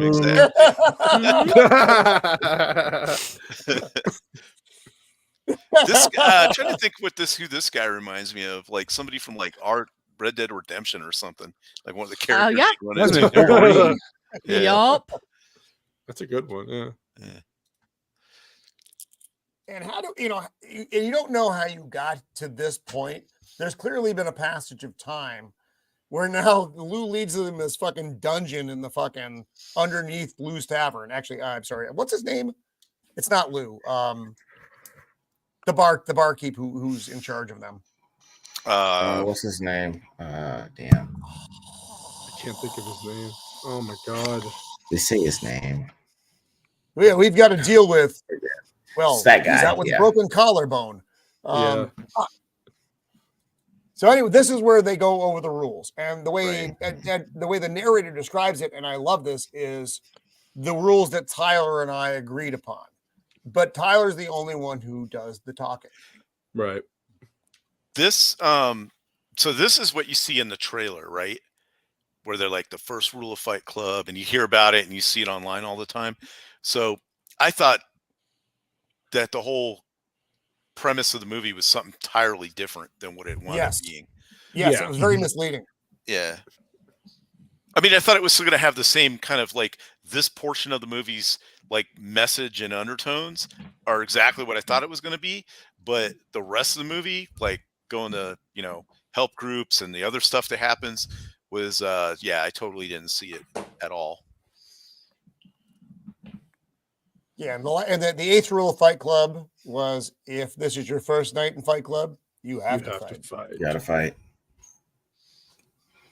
And he talks about the kid at work who's basically a fuck up, but for that night he's a god when he trounces the maitre d' of a restaurant. Mm-hmm. Mm-hmm. Yeah. Come on, there we go. And man, you hear every slap, splat, The sound design. You know, the knuckles, basically the knuckles hitting the flesh. And this guy, oh God, stop! Yeah. and even if you wanted to tell someone they did a good job, you can't because that person isn't the same guy. Yep. Right. But he knows them all, and so this is how, like, they, everybody acknowledge each other. Yeah. The look, Yeah. Which also gives them, they feel like they're part of something important, but it's also secret. So it kind of gives them a sense of, I know something that other people don't, and I'm cooler than you because I go through this stuff in my, my struggle, but you have no idea what I'm going through, kind of thing. Well, it also, this is where he says he wants to fight William Shatner. Oh yeah, William Shatner. Better watch out. He knows that Kurt karate. What it is speaking to is the need to belong to a group of some kind. In whether you're in you don't have testicles group, or you're in the punching out the maitre d's fucking teeth group. You're in a group. You want to belong to something. It would be funny if that Gucci ad was Brad Pitt. Right? You know, it could have been. I like what he's saying. Is this what a man looks like? Is that what a man looks like? Tyler, I forgot what actually my bum. That was my ass on the left, guys. So is this nice, Gray? Nice. This is the scene that yeah, he bumps into him. Yeah, because he shoulder checks Ed Norton and puts his hand on Brad Pitt's chest at the same time. I think that's the only time somebody physically interacts with both of them at the same instant. We don't see his face either, do we? Only see him from behind. Who is that guy? He's kind of mysterious. I think that's actually the guy from Lou's Tavern, because there's a he's telling him to close up. There's a big Samoan-looking motherfucker who he's the one who closes up the bar. Basically. I think it's the same dude. Samoans. Don't mess with the Samoans, man. Seriously. Oh, this is a crazy fight, though. Yeah, he just punches him in the fucking balls, mercilessly. It's horrible. There you get a good look at Brad Pitt's build. Crazy. This is when I was like, damn, he worked out hard for this, or took some kind of drugs or something. Yeah, a lot of steroids. That to me doesn't look like a roid body. It doesn't look like no, that's true. It's not. It's 90s body. It looks natural. It's natural, in my opinion. That's a low body body. Right. Yeah, I was gonna say, he's not eating much. He's really cut. He has muscle, but it's not bulk. Yeah, He's probably on the edge of dehydration too, just to make sure it shows well on camera. Yeah, like if you've done any kind of like bodybuilding, or you're aware, like you to get to that point, you basically become super duper dehydrated. You do. Well, Brad Pitt was a workout maniac. I mean, he still is, but he looked like that normally. So fair. I mean, I'm not joking when I say he seems like the most perfect male. Like I Mario. I would like to look like Brad Pitt. He's like the most perfect male body I could imagine. A blurry shot. I thought it was Mario Peebles. Ego's my perfect male body. I appreciate this. About time people recognize. They got you, buddy. It's the shirt, Ego. It's the shirt. It is. Yeah. It also highlights represent. Yeah, that's true. Yeah. Oh man, look at that toilet. It doesn't even have a seat on it. No way. Ew. No way. It's almost as bad as a toilet in Train Spotting. Yeah. The worst toilet in Scotland. That's when they filled salt in. Oh yeah. Well, that had a tank in it, didn't it? That you got to stick your hand in there. Oh man. Yeah. Gross. Oh man. Oh, his fucking tooth comes out. It's like, fuck. Yeah. Even the Mona Lisa. Water's still brown. Yeah. Oh. Moldy crap water. And here we get the phone call. What is that on the phone? It's the phone number. Is that a it's a smiley face. Oh, no. We don't. What is that? Is that what he used in the creamy mushroom soup? I like how Tyler's doing karate in the back. Yeah. He's practicing nunchucks, isn't he? He's got nunchucks there, and later on he takes a couple of very Bruce Lee kind of fighting stances. Yeah. And so Marla, so he's like basically, fuck Marla, I gotta go. I'm on my way out. She's like, so am I. Which, by the way, guys, the nut shot thing before, Bruce Lee in his fight advocating going for nut shots all the time. Hell yeah. Word. So she wants to give him this long thing, like I took this medicine and I'm gonna expired Xanax or some shit. Yeah, I and think she's like, I'm gonna talk to you while I die. Yeah, do you want to stick around and hear the death rattle? You want to know if a spirit can talk through a phone or something? Like, what the hell? Fucking crazy shit. What the fuck? So then gets dark. She looks dirty in the whole fucking movie, dude. Yeah, and not like dirty like everyone does. Dirty like ew. Yeah. I wonder if she had bathed during the filming of this because it doesn't really look like it. Be like, one of those, director things. Hey guys, just don't fucking bathe your entire filming of this fucking movie. Okay. Hold on a second. I think it's safe.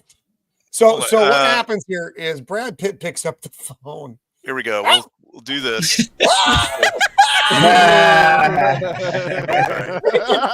this. Okay. All right. It should be fine. It's horrible. Oh my Who's God. that behind you, Roman?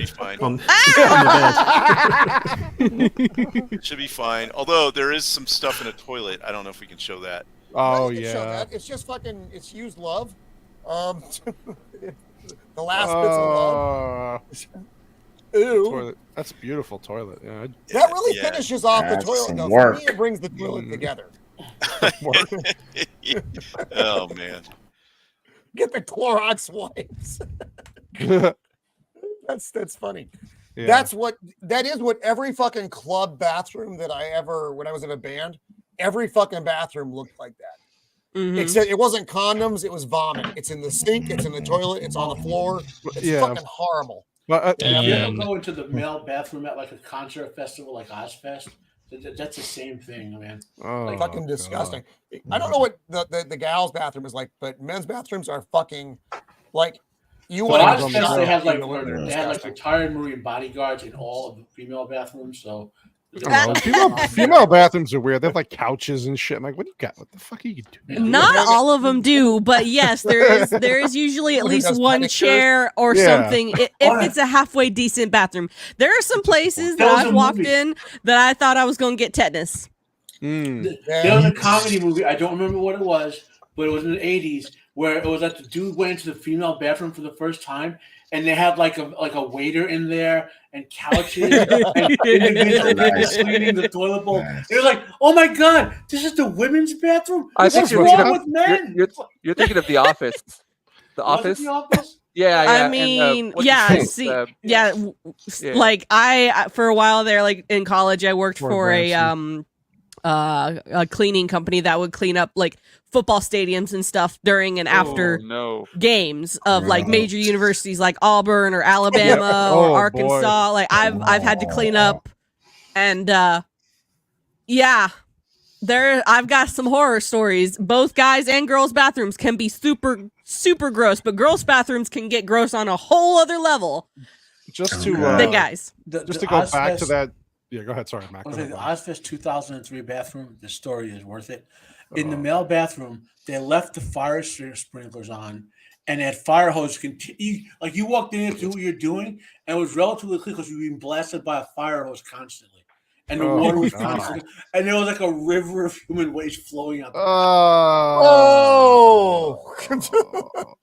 Yeah, that sounds about right. Oh my Lord. I was just gonna say, like going back to that scene where Ed Norton's eating his food at the table, and you're paying attention. It's like the first time where she's looking at him like, "What? Why are you like? You're so different. Why are you talk? Why you're being weird? Like, why are you completely different than when you were filling my balloons up inside me for the night before? Yeah, well, little subtle hint. According to Bush, where'd he say it at? Anyway, he was. Yeah, here we go. Yep. So, man went to work. He was doing. He was busy. We can't sleep, so. Well, if that's what it takes. Yeah, can't sleep. Yeah. Let's all get insomnia now and see what happens. Exactly. See what happens. Here's an interesting thing. So he has multiple personality disorder, right? What's the reason he's not sleeping? Is because when he thinks he's sleeping, Tyler's out there making his terrorist organization. Right, exactly. Yeah, he's busy. Yeah. Yep. Well, he got busy, all right. Oh, he definitely got busy. This scene is also fucking hilarious. Yeah. Did I call you? Which this looks like something out of the way Matrix. she says it, it makes you think that that when she's seeing him, she's asking the question just kind of, because she actually doesn't remember. And the way you read it as a viewer for the first time is, did I call you? Who are you? Mm-hmm. Is what you're getting from that reference, not what's actually taking place. She got a nice toy next to her. Toy next to her. Sorry. No, you can find it on a Nordstrom. Hey, listen, I've shown worse on my stream. So Shieldwall, you're good, dude. I'm the one who put the slides together. It's I just didn't want it to linger. I know what you mean. No, you're good. Do you have to let it linger? Well, and she's like, besides, don't worry, it's not a threat to you.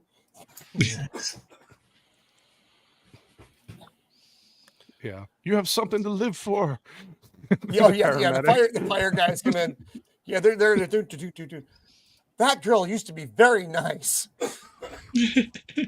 She's infectious human waste now. Yeah. So I guess like he was technically here instead of at work then. So like I guess I'm kind of confused on like when was he at work versus when he wasn't. This is nighttime. This is late at night. Okay. Right. Yeah. So when it's nighttime, he's Tyler, and when it's daytime, he's whatever the fuck Tyler's doing. He has a job where he's not in the office all the time anyway. Right. Yeah, he's traveling and stuff. Yeah. And they do kind of touch on that later when his boss says something along the lines of all your absent days and things like that. Right. Absenteeism. Right. But Tyler's jobs are also really fucking fly by night. They're not like career jobs. They're like weird dude jobs. Yeah.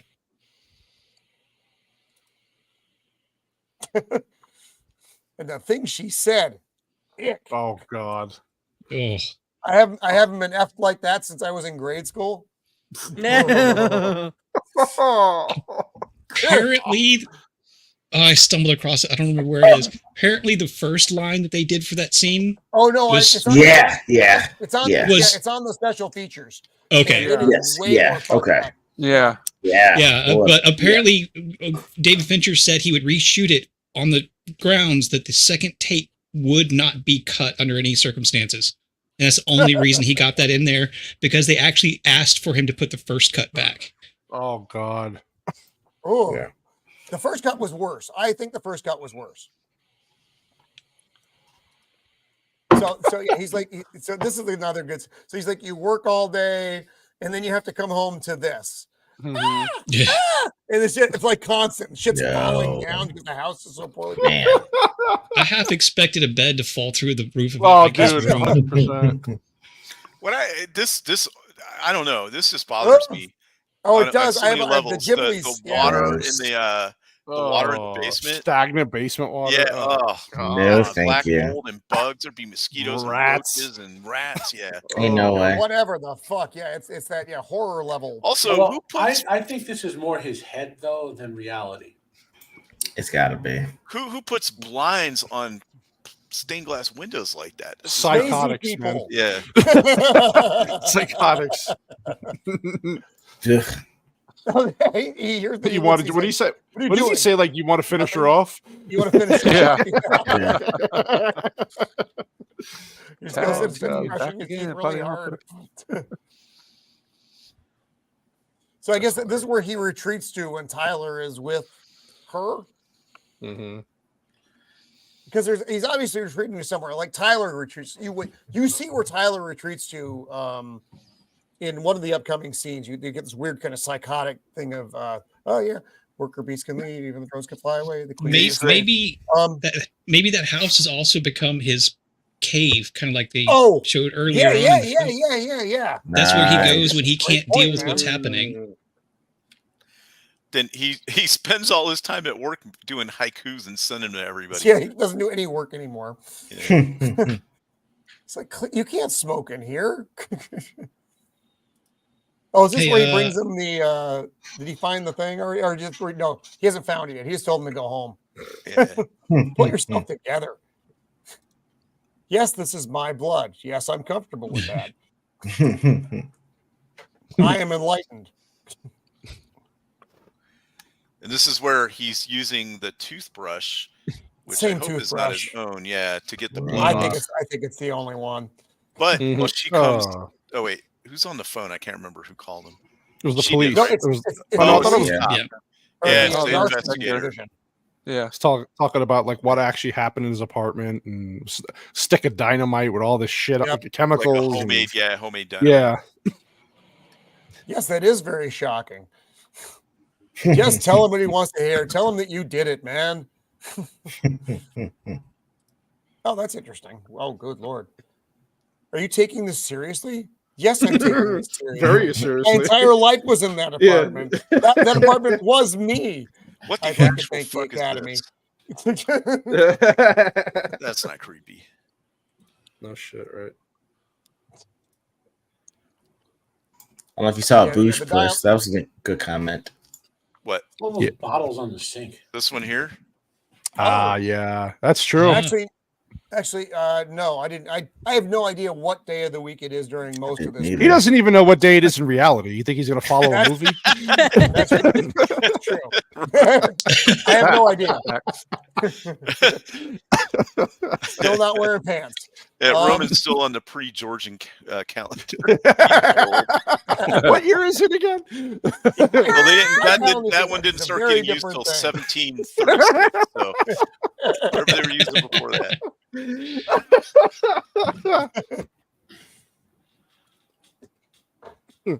Yeah, this Could you is imagine what when he it does his Academy speech, but that's basically the scene. When they were going to film this, they were like, okay, find the most dilapidated, disgusting building we could find. We had to put Brad Pitt and Ed Norton there for a year.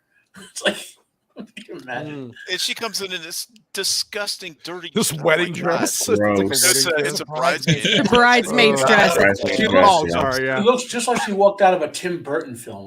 Yeah, it looks like she was a zombie or something. Not Sleepy Hollow. Yeah. Was she in Sleepy Hollow? She was. She was Johnny Depp's wife. Yeah, she was. Yeah. Tim Burton movie. So yeah. Okay.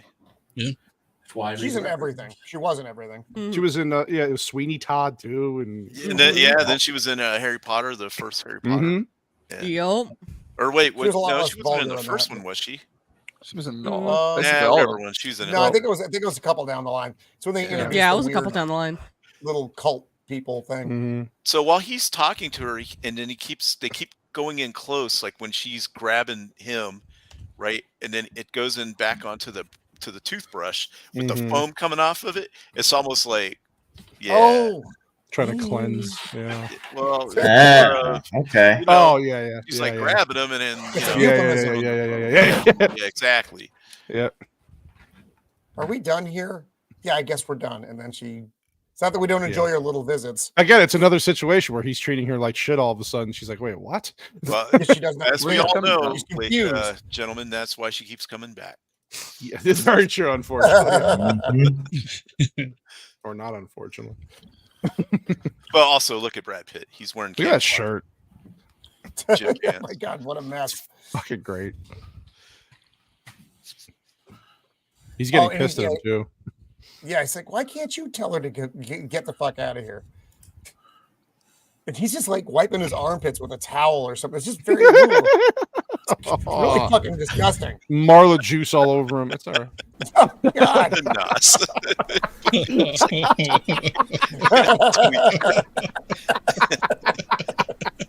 Fucking blast, man. Oh, God. See the deal. That's he's saying that. Yeah, questioning his existence. Yeah. He looks like a tweak. Look, he's Canadian. He's wearing maple leaves on his shirt. Well, there you go. Yeah, that explains everything. This is when we're going to make soap. This part was disgusting. Freaking disgusting. One of the worst scenes in the movie. Absolutely hideous. So glad I was not eating. Liposuction fat. It is David Fincher, and Chuck Palahniuk originally, but they bring out such a visceral disgust in this movie Like from the way the characters. But he still keeps trying to. He's trying to grab it with his hands. Oh. Yuck. That's awesome. That's great. Infectious human waste. Yeah. They go to a fucking liposuction clinic and they melt the fat down to make soap out of it. You know, it's, but I mean, he his also business said card something- doesn't lie when it says all natural. He was not lying. True. And he's telling him how to make dynamite at this point. 100% organic. Jesus. You add these chemicals to it, yeah. Yeah, well, he was describing, when the human sacrifices would wash, they'd burn the bodies, and then the rain would come, and then you get the soapy discharge in the river at that point, and that's where they could do the best cleaning. And he was all fascinated. He's like, "Oh, what's that?" Yeah, is lie. So he kisses his hand to kind of wet it, I think. Yeah. Okay. It attaches itself. Yeah, so the chemicals will stick. Look, this is a chemical burn. And now he's doing the Benny Jesuit paint box. Yeah, from Dune. What does he put on his hand, guys? Do you know? What does he put on him? Some kind of caustic chemical. It's like a. It's like powder, wasn't it? It was horrible. Yeah. It's lie. Yeah, it's lie. Yeah. Lie, not lime. Lie. L-Y-E. Cannoli knows what lie is. Cannoli. Bit of lime juice. I don't know. Why would Italians know what lie is? I don't know. What are you trying to say, Roman? I don't know what you're trying to say. What? Yeah. Why do you think I live in a desert? Exactly. Yeah. You dig your own fucking hole next time. Exactly. Well, and then with the spare tire, he's got a Bagalaya shovel, some rope. Somewhere. Yeah. Sassy sees me leaving the house. She goes, "I just don't ask questions, honey." So now he's telling him, you can wash it off, right? Yeah, or you can let it burn, and you go through the pain and his face. Yeah. He keeps trying to go back to his pain areas, like the cave and and it's there you go. He's like, nope. He keeps slapping him like, no. Yeah, he's like, no, Nobody you like, man. Don't approach it like those dead people do. Right. Yeah, that was actually really good. Yep. He's trying to get him to hit bottom. That's his goal with this entire scene. I must not fear. Fear is the mind killer. And so he's like, look, I already have a scar. You don't know what this feels like. And then he accepts it as soon as he sees Oh, look at that, though. Fuck off. Gross. Puts vinegar on it, right? Yeah, because it's a base. Neutralizes it. So it's a base on the chemical scale. So and you need to put acid on it to neutralize it. Gotcha. Nice. Which is why for our battery shop that himself. had acid, we use boric. That is not the recommended way to take care of your skin, though. I thought he was going to pee on him, honestly. No, he's going to work that night. He has to save I it. don't want to see that cut. That would have been great. Dude, Roman, can you make Ginger big screen just for a minute? I want to see the colors. Ginger Ninja's picture looking awesome. Oh, it looks Let's great. get an update. Nice, dude. Nice. Yeah, let's see what's going on. Look at that. Oh my god. Yes. Wow. Nice, That's awesome. dude. It's like looking in a mirror. I guarantee you. Like looking at me.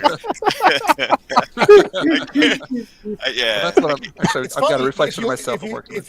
If you look at the paint palette, Yeah. Just don't show Gingy shirtless right now. Is that what's in hiding?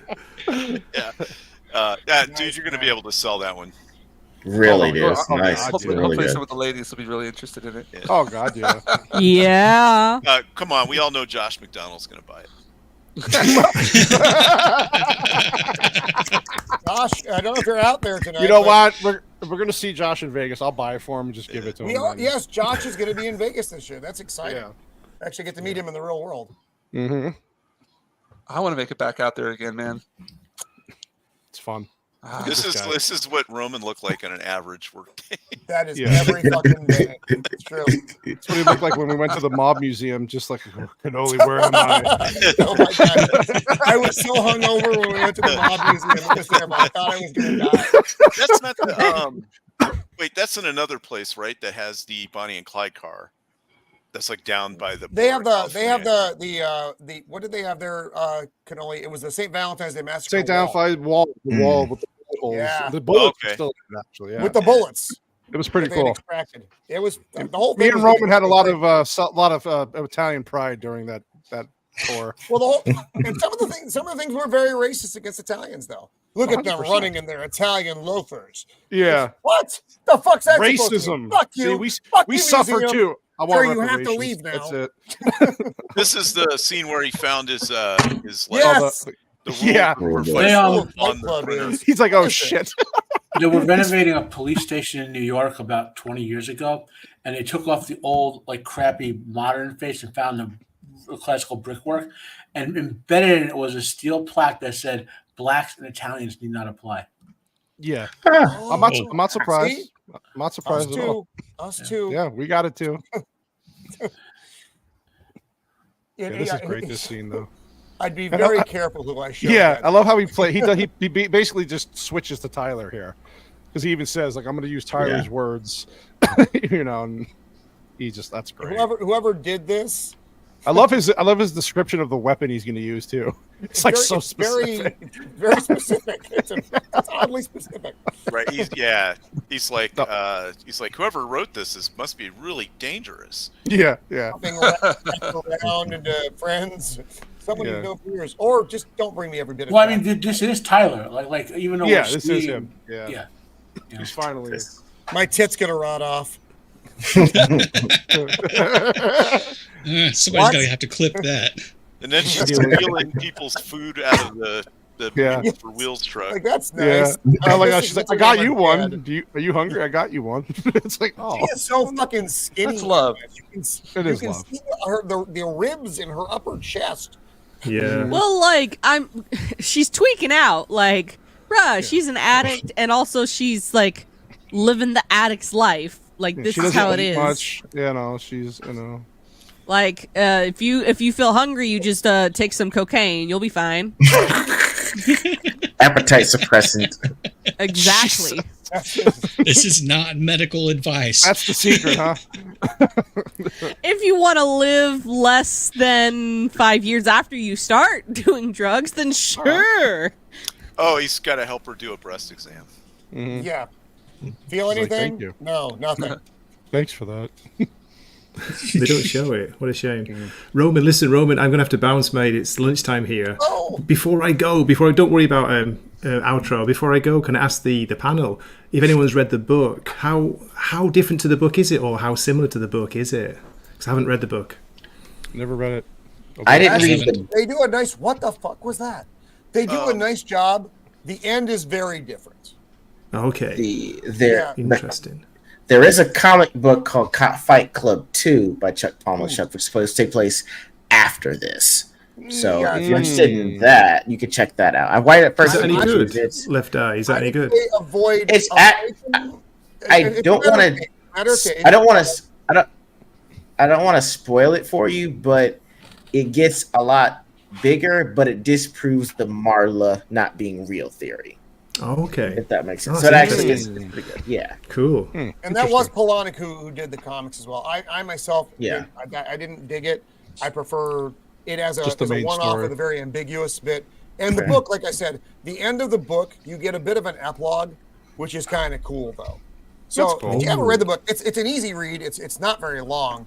And I know so Matt is not a fan, but I am a fan of Chuck Palahniuk. I've read like 4 or 5 of his novels. And I would definitely recommend Fight Club. So that's me. It's also I am going to probably read it tomorrow because I didn't even realize I was looking at my audiobook like library, and I'm like, oh, when did I get this? Yeah, not everyone is gonna like everything you read. I mean, no, it's true. Exactly. My only point I was surprised I couldn't even force myself to read it. That's why I said all that like complex, obtuse stuff that I forced myself to read in some cases, like technical documentation or whatever. Like it's good to get different points of view about it, definitely. That's true. But yeah, guys, thanks a lot. Yeah, this has been a blast. It's so good to make it for once on one of these streams, and I'll be in the chat. I'll just be having some lunch. I'll see you later. All right, have a good one. All right, Greg. You take care, brother. Cheers. Thank you. Take it. That was it for Greg. He's like, why am I so big all of a sudden? Hello. Look, awesome. Nas, I'm going to pronounce it the way I pronounced it for the last 20 years. If it's wrong, it's just fucking wrong at this point. You know, it's you know, we're Italians. We do what we fucking want. Yeah, we don't know how to speak English. That's fine. Look, try to pronounce my last name, you're going to fuck it up just as bad. Horrible. Look at Bob. He's got tits and he's happy though. He's got his tits are happy.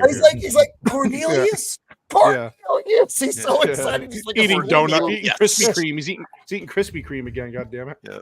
And he's drinking what is that? A Sunny Delight. Sunny Delight. Yeah. Yes. Sunny Delight. Oh, those are so terrible. My God. I know. All right, so Shieldwall, we need to kind of move this. We need to get to the third act here. All right. So this is where a lot of Bob's telling him, you know, hey, I found something better than fucking No Nuts Club. And he's but what Bob doesn't realize is that the narrator is Tyler Durden, and it's funny because the narrator feels slighted when Bob talks about Tyler Durden. Yeah, like he's a secondary character, and he's like, but we're equals, and it's like clearly not. No, he said, "Did I hurt you? Yeah, you kind of did, Bob."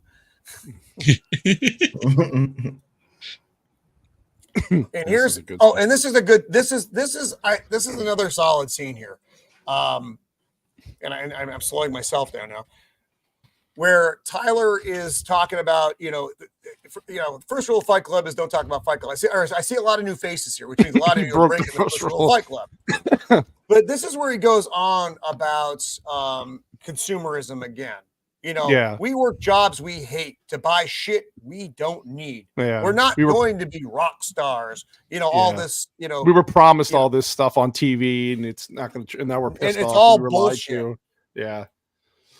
Oh, this is good. I'm fucking Lou. Who the fuck are you? Who the fuck are you? Yeah. Like, I know guys like that. But it only doesn't work. He has to go down the basement. Yeah. Right. This is pretty goddamn funny though. And he tells he wants him to get out of the place, and he just keeps egging him on. Yeah, I like this. Nope. He's like, I got it. No, lost it.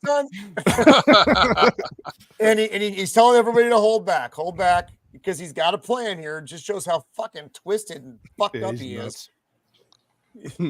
And right up to the point where Lou lets his guard down just a second. And then fucking Tyler leaps like a fucking badger. Oh yeah, honey badger. We really like this place, Lou. Come on, let me have it. Let us just have this time, Lou. Coughing Come blood on, into his promise mouth. me, Lou. Promise me. You don't know where I've been. He's just fucking tripping all over. Lou, please, Lou. People are throwing up in the background, and it's so good. It's like, oh god. And this, to me, is the beginning of Act 3. This is where Fight Club becomes something else. This is where he gives them missions, like individual missions, like pick a fight with somebody. Yeah. And lose. Yeah. And this is hilarious. I like how the priest starts beating this shit. Yeah, he's like, yeah. Yep. That priest looks like Tony Hale. Forgot to look that up. I don't think it is though. But what he's saying here is everybody, your natural instinct is to run away from the fight, not to run into it. And you know that's something that I think you have to know when is the best time to run into a fight, because not all the times are great times, but sometimes you have to do that, you need to have the balls to do that. This part was fucking nuts. So he goes in here and he's telling him, hey, F you and whatever, and he's like, I'm going to call security. So he starts beating himself up. And I can't. And this is the funny part. This is where he says, "I can't help." For some reason, I think of my first fight with Tyler. Mm-hmm. Now we see his self-fighting skills on display. He's self-fighting. I don't even know if this is possible. We'll I don't find know out if you in Vegas. could do this to yourself. Probably. We'll find out. Yeah, he's just beating the fuck out of himself. Yeah. And the guy is just looking unbelievingly at him like, oh my God. What is happening? He's got glass embedded in his hand. Oh, it's so disgusting. And cool. Oh. It was awesome. Great timing.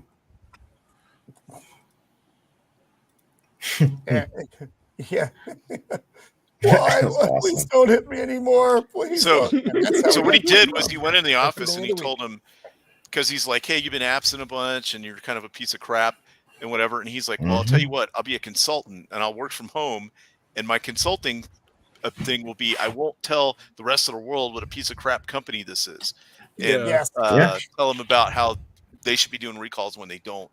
And he's like, what? I'm going to call security, get you kicked out of here. That's when he does all this. Yes. So consequently, he still gets paid. He gets all these airline miles so he can fly anywhere he wants. And he gets all this computer stuff. Yep. Yeah. They're fun. Now they're funded so they can do Fight Club all the time now. Right. Yeah. Fight Club every day of the week. And now this is where Tyler's homework assignments get more elaborate. Yeah, look at that priest beating the shit out of that guy. That's the what happened here? All right, there we go. I don't know what happened here. The little advance arrow kind of went away. Now they're destroying everyone's TVs, which you knock these antennas over nowadays, you'd just be getting rid of an artifact. No big deal. Yep. Although they did have some. This one is what they're doing is they're wiping all the tapes with a magnet. Yeah, I'm wondering how many people watch that these days and have no idea what he's doing. Oh, my first thought was like those are those tapes and like why are you would never kids today never. My kid I was telling my kid about that part. She came down while I was watching. I go, do you know what this means? She goes, I don't even know what those are. I'm like, yep, that's how old I am. Thank you for teaching me. What did she say when you explained it to her?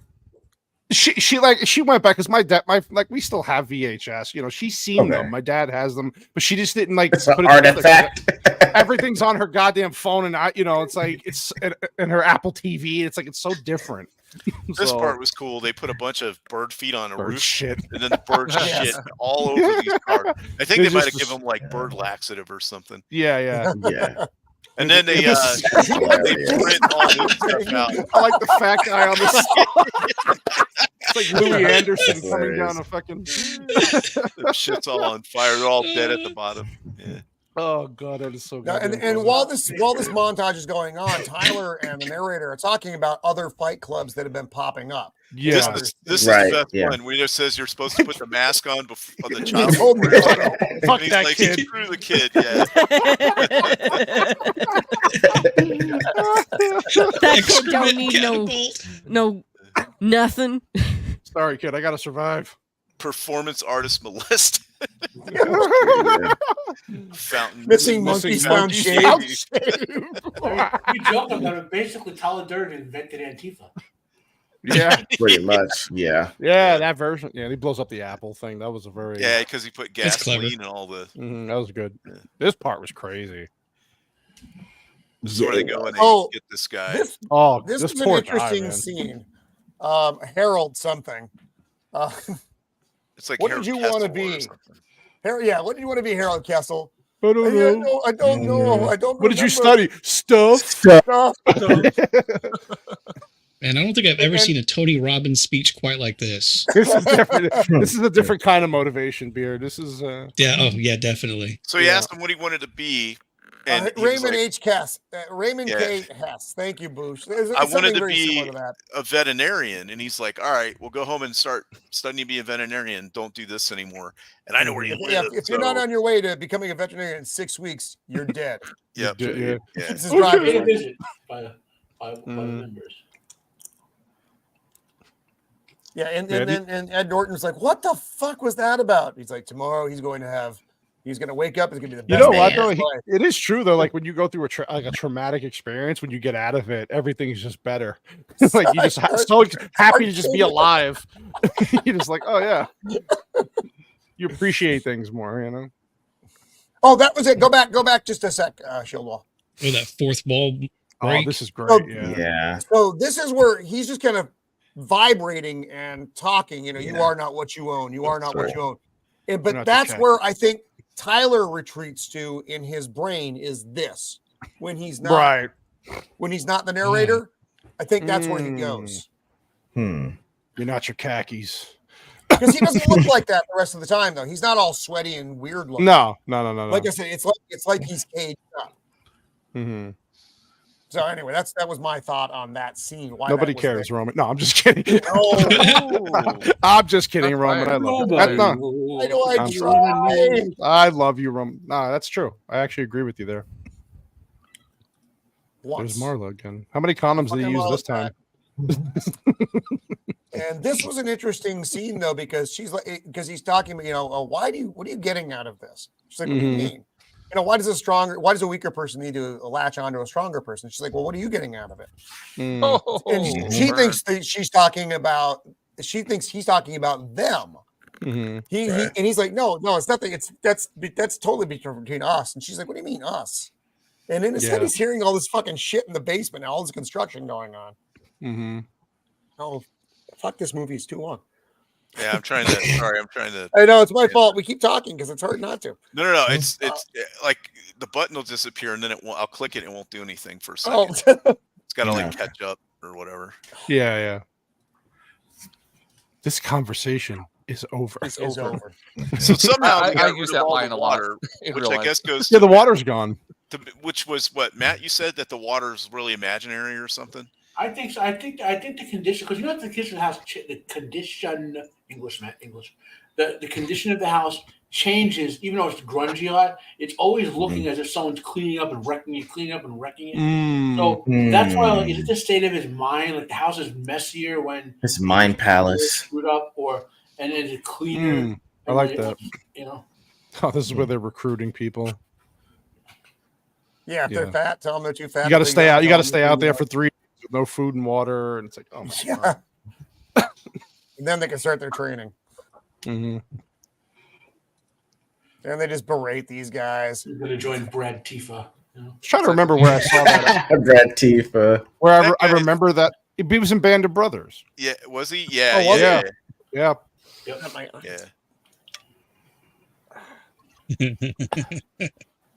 Like they're just beating the shit out of him. You're too old, fat man. Your tits are too big. Okay. You're too damn. If that little bit right there with Bob actually played out, what would he have thought? Because he was told leave, and then the guy who told him to leave immediately was like, no, just stand here. Yeah, he's like, just fucking with you. You just gotta just endure it. Crazy, right? Things move actually pretty rapidly from this. They do. Well, they have to, because now you have to get to the. You're zipping through. What Project Mayhem is. Well, actually, think about it. You have a point there. Think about like the perspective of you have like when you're young and you have a friend who's kind of like a jerk and always do something jerky to you and then be nice and jerky. That might have been how that conversation played out. Yeah. So, Steven's got to go. Night, Steven. See you, dude. Yeah. Have a good night, man. See you, better.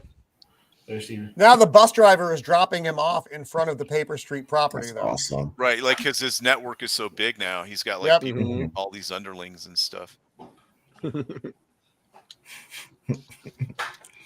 So now the Project Mayhem stuff is really getting underway, and they're doing bigger and crazier and more fucked up things. Which is the points. Kind of. This is where they go off the rails, though. This is the off the rails part. As far as they start going too far now, where things were like made sense as far as the masculinity part and the guidance. This is the lack of guidance. This is where that goes awry, and because you never had someone to help focus that rage, it becomes this spirals. Yeah, which is what Project Mayhem is. It's exactly that. It is disruption of society. This is effectively terrorism. This scene is fucking funny, though. Yeah.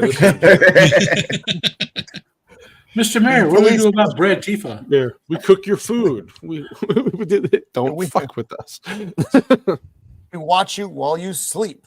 Yeah, These are the people who you depend on. Was that Mark Wahlberg? It looked like him. It wasn't though. Don't think it was so. It was the guy. Right that one dude. Yeah. It looks just like him. Yeah. It's they're gonna cut his adorable, nuts off you know? if he doesn't fucking comply. We're on the His balls are beanbag. ice cold.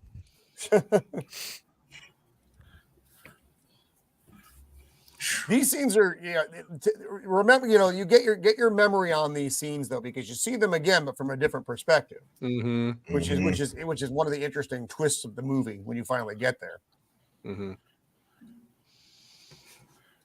Reservoir Dogs was before this movie, right? Oh Yes. Yeah. Not far before it. Reservoir Dogs was like 94, wasn't it? Yeah, I thought it was like right. closer to the mid 90s. Yeah. He just unleashes on Jared Leto here. Yo, because the narrator is jealous of that character. And You're not going to make any shitty Joker movie. You're going to not do it. Yeah, he must have had a premonition. Doesn't Tyler Durden's character walk away at this point? Yeah, he does. Good job, Psycho. Where did you go, Psycho? I wanted to destroy something beautiful. Yeah. Oh, Like Reservoir Dogs. 92. Thanks, Corey King. 92. Wow. Wow. Fuck. I knew it was early. I knew it was earlier than 95. Look at Pulp that. Fiction was 94. Yes, yes. That all comes together. Thanks. Oh, this is how Tyler puts him to sleep, and this is important. The scene itself seems kind of meandering, but it's actually very important. So they're going on a car ride, and they're fighting in the car. And what happens here is Tyler just is driving because more and more erratic, and they're just having kind of a bitch fight. But Tyler's like, "Look at you, man! Look at you!" And Tyler lets go of the steering wheel, and he keeps trying to grab it back. He's like, "Let go, just let go." Now that's what he's talking about. Is he wants him to let go of control so that Tyler Durden can be Tyler Durden for a lot fucking longer. That's what the scene means. Well, the scene is also, he asked the two guys in the back, "What do you want to do before you die?" And they immediately know what it is. I want to build a house. Yeah. and then, but he keeps asking Ed Norton's character, "What do you want to do?" And he's like, I don't know, man." So I can't imagine being the two guys in the back, like, I know. What the fuck? Those guys are in for the long haul. They're hardcore. They're ready to die. How many of those guys are more personalities? Yes, exactly. The scene where they all had the masks on, what to do, except for some of the core guys we see where they're around a lot. Maybe we're seeing it because there are other personalities, and they wouldn't, you know what I mean? Like maybe that's a visual cue to us as the audience. And so they just let the steering wheel go and just let the car drift.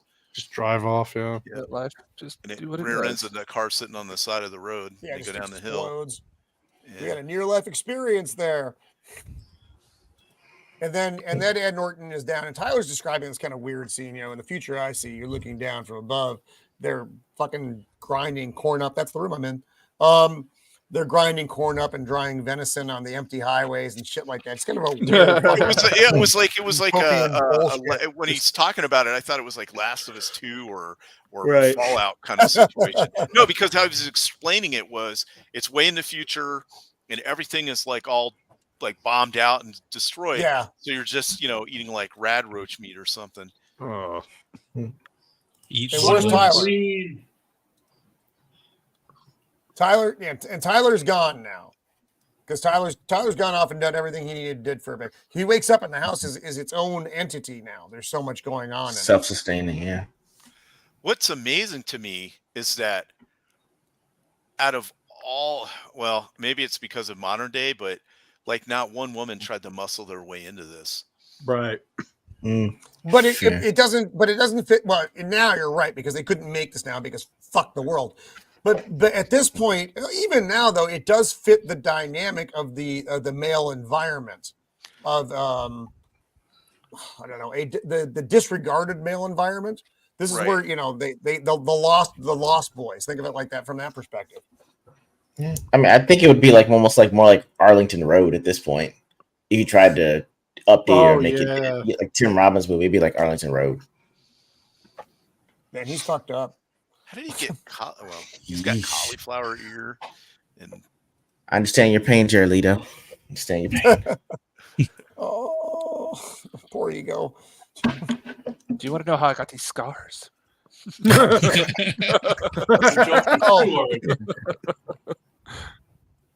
Yeah, Marla's asking where Tyler, about Tyler. Or what did she ask? Something. She comes up and he's like, he's not here. And she's confused again. Tyler's gone. Tyler's not here. And then you get this scene. Oh, poor Bob. Oh, Bob. They went on one of their Project Mayhem things and things went really bad. And Bob got a bullet in the head. Sorry, I'm trying to go through this as fast as I can. I know. I'm sorry. That's all right. We're getting the. What about Bob? His name was. And what is? His name. They're going. He's going. The narrator's going kind of crazy at this point, because they're in Project Mayhem, no one has their name. He's like, shut up. His name was Robert Paulson, and he was my friend. And they're like, the other guy's I understand. In death, members of Project Mayhem receive a name. His name was Robert Paulson, and they all start chanting, and then. And I love it when he's doing the traveling, when he starts following Tyler's thing, and he goes into that one room, and they're all chanting. His name was Robert Paulson. His name was Robert Paulson. So basically, what Tyler had been doing was going around and making new chapters of Fight Club. Yeah. But Bob Paulson was the first martyr for Brad Tifa. Oh my God. Who would have thought? Yeah, this is also a true statement, I think. Yes. Yeah. It's true. And he's just following Tyler's trail right now. Looking. And these guys are like, yeah, it doesn't exist. Wink. The other fight clubs. And this is where. But here's the other thing: is this is when he starts to figure out that that they all recognize him. Mm-hmm. Yeah. Right.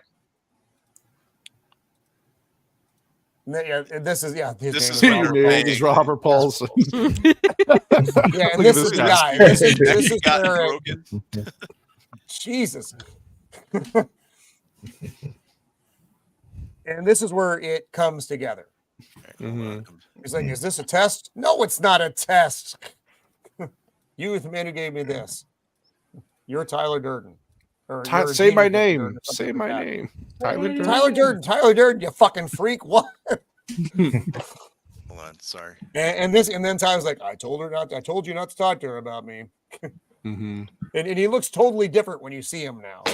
So he's changed in his perspective to this. There he is. And now he's wearing like a fur. Yeah, he looks very feminine. Weird thing. Yeah. And his hair's his head's It's shaved. metrosexual, his I believe it's eyewear called. changes too. I don't know if it was intentional in the film, but I did see somewhere that somebody commented that his previous glasses were red tinted, which is something Insomniacs might wear to try to block out blue light. And now that basically his plan is done, he's shifted over to a whole new style, including his eyewear.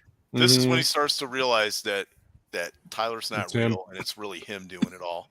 That was awesome. Come on, you're almost there because hold we're on. the same person. I talk like you want to talk. I dress like you want to dress. I fuck like you want to fuck. This is him when he's fighting himself. Stop hitting yourself. Stop hitting yourself. Right? That's why he said it reminded that when his fight with his boss reminded him of his first fight because he hit himself. Yep. Yeah. He's out here drinking by himself. He's making the Fight Club by himself. Oh, come on, man. And it's explained that sometimes he sees himself as Tyler in Tyler's place. Sometimes it's like removed, imagining what Tyler might be doing. Well, I mean, again, amateur pop psychology, from what I read, his personality is starting to try to weave together as he's coming closer to Tyler. One personality, and Tyler becomes more like him. The memories start to overlap. That's my pop understanding of what I read. And then, so when he was passed out, he made all these phone calls. Basically to stop himself.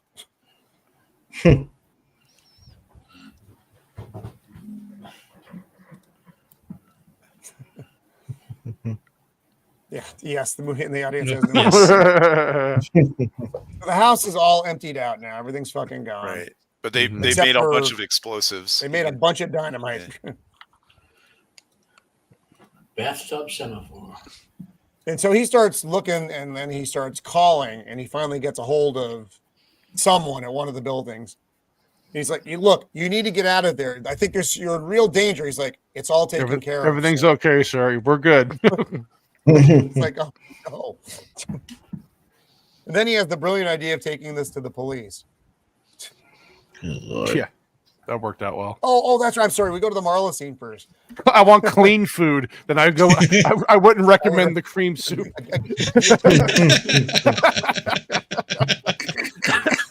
Look at all these people are like, they're all these people are part of it. And he's like, "Look, I really like you, Marla. I'm sorry. You may have noticed I've been a little quirky. It's just like Dr. Jekyll and Mr. Jackass." And he's trying to keep her safe. He's like, I want you to get out of town. You need to get out of town for a while. And she's basically just trying to get, what the fuck? They had to hire more kitchen staff to keep making the soup.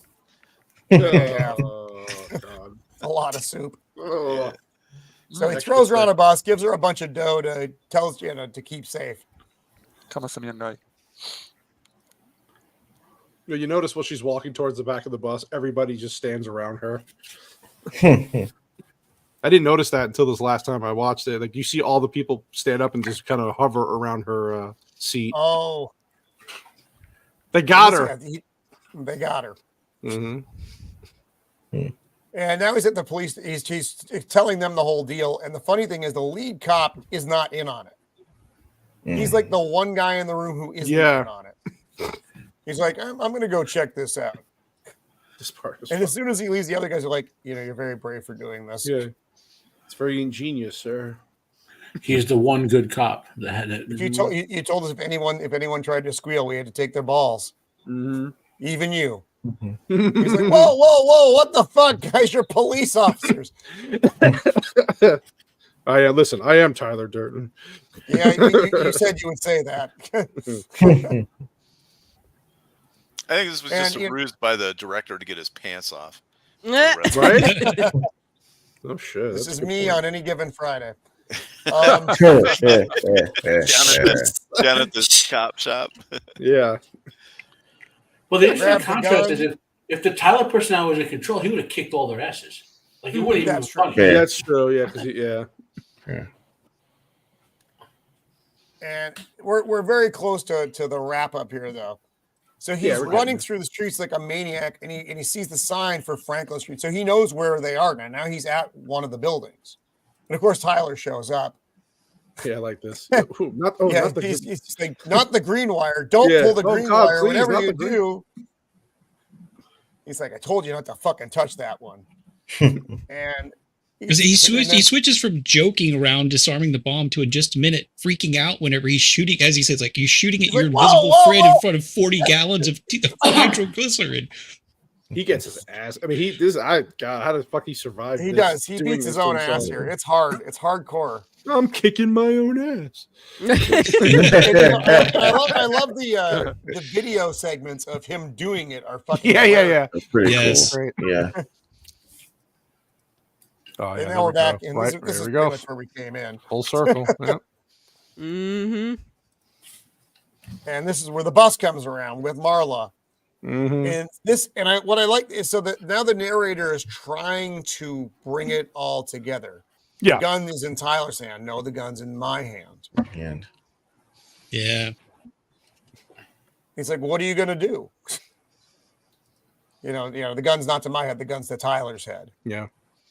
And this part fucking looks so fucking. Oh, they did an amazing job. It was cool. Yeah. It's just the effects here are incredible. Oh, unbelievable. Yeah. And the side of the face blows out. It lights up as the fucking barrel goes off, and then he somehow what's that smell? Himself, yeah, what's that smell? And the back of Tyler's head is fucking gone. See, maybe it's just me, but I'm not convinced that he actually gets rid of Tyler here. I'm kind of on the side of Tyler actually ends up taking over. That's what you get from the comic book. And like if you read the comic book for Fight Club 2, that's what it's mainly about. Yeah, because I kind of see that as he finally let go of everything. He gave up and is willing to just do whatever needs to be done. And that's kind of what Tao has been pushing him towards this entire time. Get some gas. Get some gas. Oh my God, it's your face. I'm okay. Yeah, I'm fine. Like how he just shot himself in the side of and he's like, I'm good. Blew out the back of his neck, and he's like, I'm good. It's a clean wound. It's a clean exit wound. Merely a flesh wound. Yeah. Fuck. And that's when everything just starts blowing up. And then the destruction happens. So Object Mayhem succeeded, then, eh? Right. And so the whole point of Project Mayhem was to blow up these financial buildings because it was supposed to destroy all of the debt records. Which is a stupid concept, really. But yeah, even back then they had stuff on servers or backup. And one of the things I do wonder about is if this actually happened or not. I don't know. This is one of the many things that I'm not sure happened or not. And someone else brought up on the Twitter feed before the show that this building would have blown up too. Now, in the movie, you don't get that. In the movie, this is the end. It ends with the world, with all basically the city blowing up and all the electricity going out around them. But in the novel, you get the follow up to this where he's been arrested. And you get that whole, like I said, kind of an epilogue to what happens here. I see. And it's good. It's worth it. It's the whole, for me, like I said, I know Matt didn't enjoy it, but everybody likes different things. For me, I very much enjoyed the ending to this. But with the end of the city, we do need to wrap this up, and I apologize for that. We could go on about this for a very long time. I'm going to blow up our good friend James here in this fucking impressive Tyler fucking Durden. Dude, my God, I'd smash. Very nice. It's very nice. Very nice. That is fucking beautiful, dude. Yeah, look at that. God. That's some good work right there. Very nice, dude. Holy shit! Every fucking. It is. It's amazing what great art he can crank out in just the amount of time it takes to do one show. I mean, I can crank out some cool stuff in about. Dude, you do a collage, man. That is quality red Tifa propaganda there, Ginger. That's amazing work. Wow. So it's a very layered movie. Like I said, we've only been talking. We could have talked about this movie for 4 hours easily. We talked about it for about 2.5. Because it's not just Fight Club. It's not just the narrator and Tyler. It's not just Marla. It's not just fucking Bob's tits. There are so many aspects of this movie, and you can't look at them from the same angle. I mean, when you watch this movie the second time, you watch it differently. When you watch it the third time, you watch it differently because you've seen things now that you didn't see before, and you know things. Even things that you thought you knew before, you see them a little bit differently. And that's the beauty of David Fincher's version of Chuck Palahniuk, and I'm going to pronounce it the way I want to, is novel. So we do, like I said, we do have to wrap up now. I apologize for that. I'd love to be able to talk a little bit more, but the world is what the world is. So Shieldwall, what do you have coming up, my friend? And we have to keep these brief, by the way. Yeah. So Jacob Ironside, if he gets his internet fixed on Tuesday or whenever he has his next show, I'll be on that, and I will be on the Thursday show next week with you, where we talk about our favorite toys. Oh, yeah, not those kinds of toys, people. Oh, never mind. I'm not. I was gonna watch it. No, I'm not. I'm not watching it now. Right, but thanks for having me on. Thanks to the chat. It's been great. Lots of fun. Awesome. Right on. Mando, what do you got? This Saturday, we've got some more Dungeons and Dragons on the Inside All Day Podcast Gaming. And we'll see what happens, because last time, apparently my character has made waves. So yeah, you should watch the replay of last. Oh my! Did you pee into the soup? No, she pooped in a bag in an alleyway. Nice. Whoa! We all haven't done that. Weaponize that. Weaponize Tuesday night. Last week. Night. Cannoli, what do you got coming up, buddy? What's the big shows? Big show Monday. Mischief Mayhem movies back with the Dune 2021, not that shitty 1984 version. Sorry, Roman. I love it. I'm just giving you shit. I'm just kidding. And then I'm going to be on the next Tuesday, with the Gourd King on his show to talk about the Breakfast Club. So just look out for me there. I'll shout everything out on the socials. So just look out for it. Right on. Nice to have you back. Of course, dude. Anytime. Beard of Liberty, defender of property. Let's see.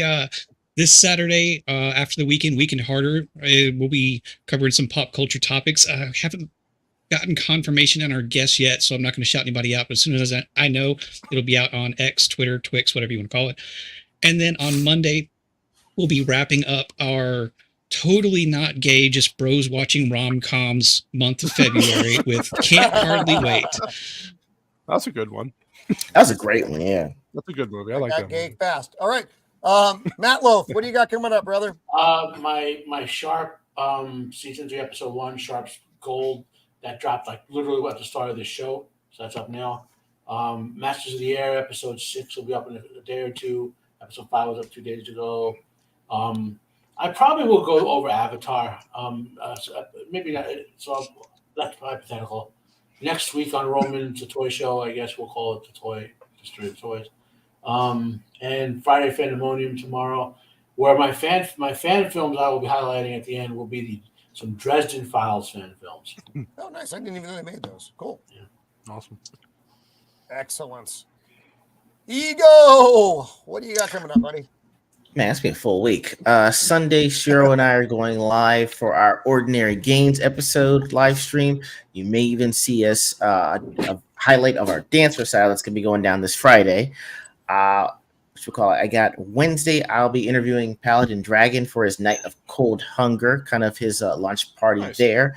And then Thursday, dude, you know, me and Roman had to get back together and on his live stream again with our favorite toys. So full week, but I'm ready. And not those toys, God damn it. not the ones that buzz, not the dildo. Damn right? it. Right on. Nice to have you back on here, Ego. Thanks, man. Ninja, James Harris, our good friend from across the pond. What do you got going on, buddy? Well, nothing as far as I was supposed to be on Ironsides, but he's got some router problems. So once that gets fixed, I guess I'll be showing up on his show. But in the meantime, I'm getting ready for an exhibition. This is nothing on the YouTubes, but I'm going to be in like in a 4-man exhibition, so I'm getting some work done for that. There's no nudity here, so I can show it. So I'm doing these oil paintings of this one model. Everybody thinks it's Taylor Swift, but it isn't. It's not Taylor Swift. So it's funny. I've been getting a bunch of comments on Twitter about it. No, it's not Taylor Swift. It's yeah. But what else is it? Oh, geez, I don't know. I'm going to USJ next week, so Universal Studios Japan. So yeah, I'm gonna have a good time there. Awesome. Do they got a Harry Potter world there? They do. Okay, It's not as big as the one in the States, but it's very nice. So I'm gonna have me some butterbeer and chill out. And they got the Nintendo land there. The Nintendo world. Wow. So yeah, that's awesome. Oh, cool. All right. Well, thank you so much. Mr. Bungle. There we go. So hey.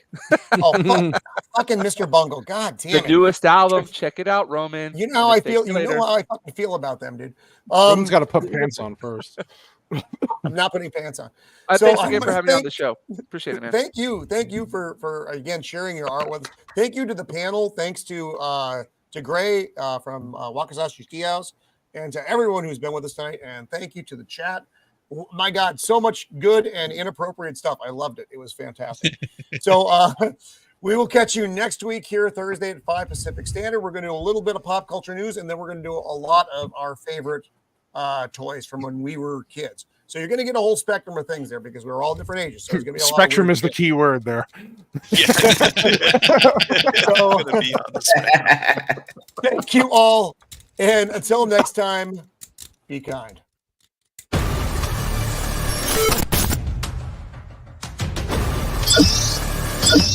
Shhh.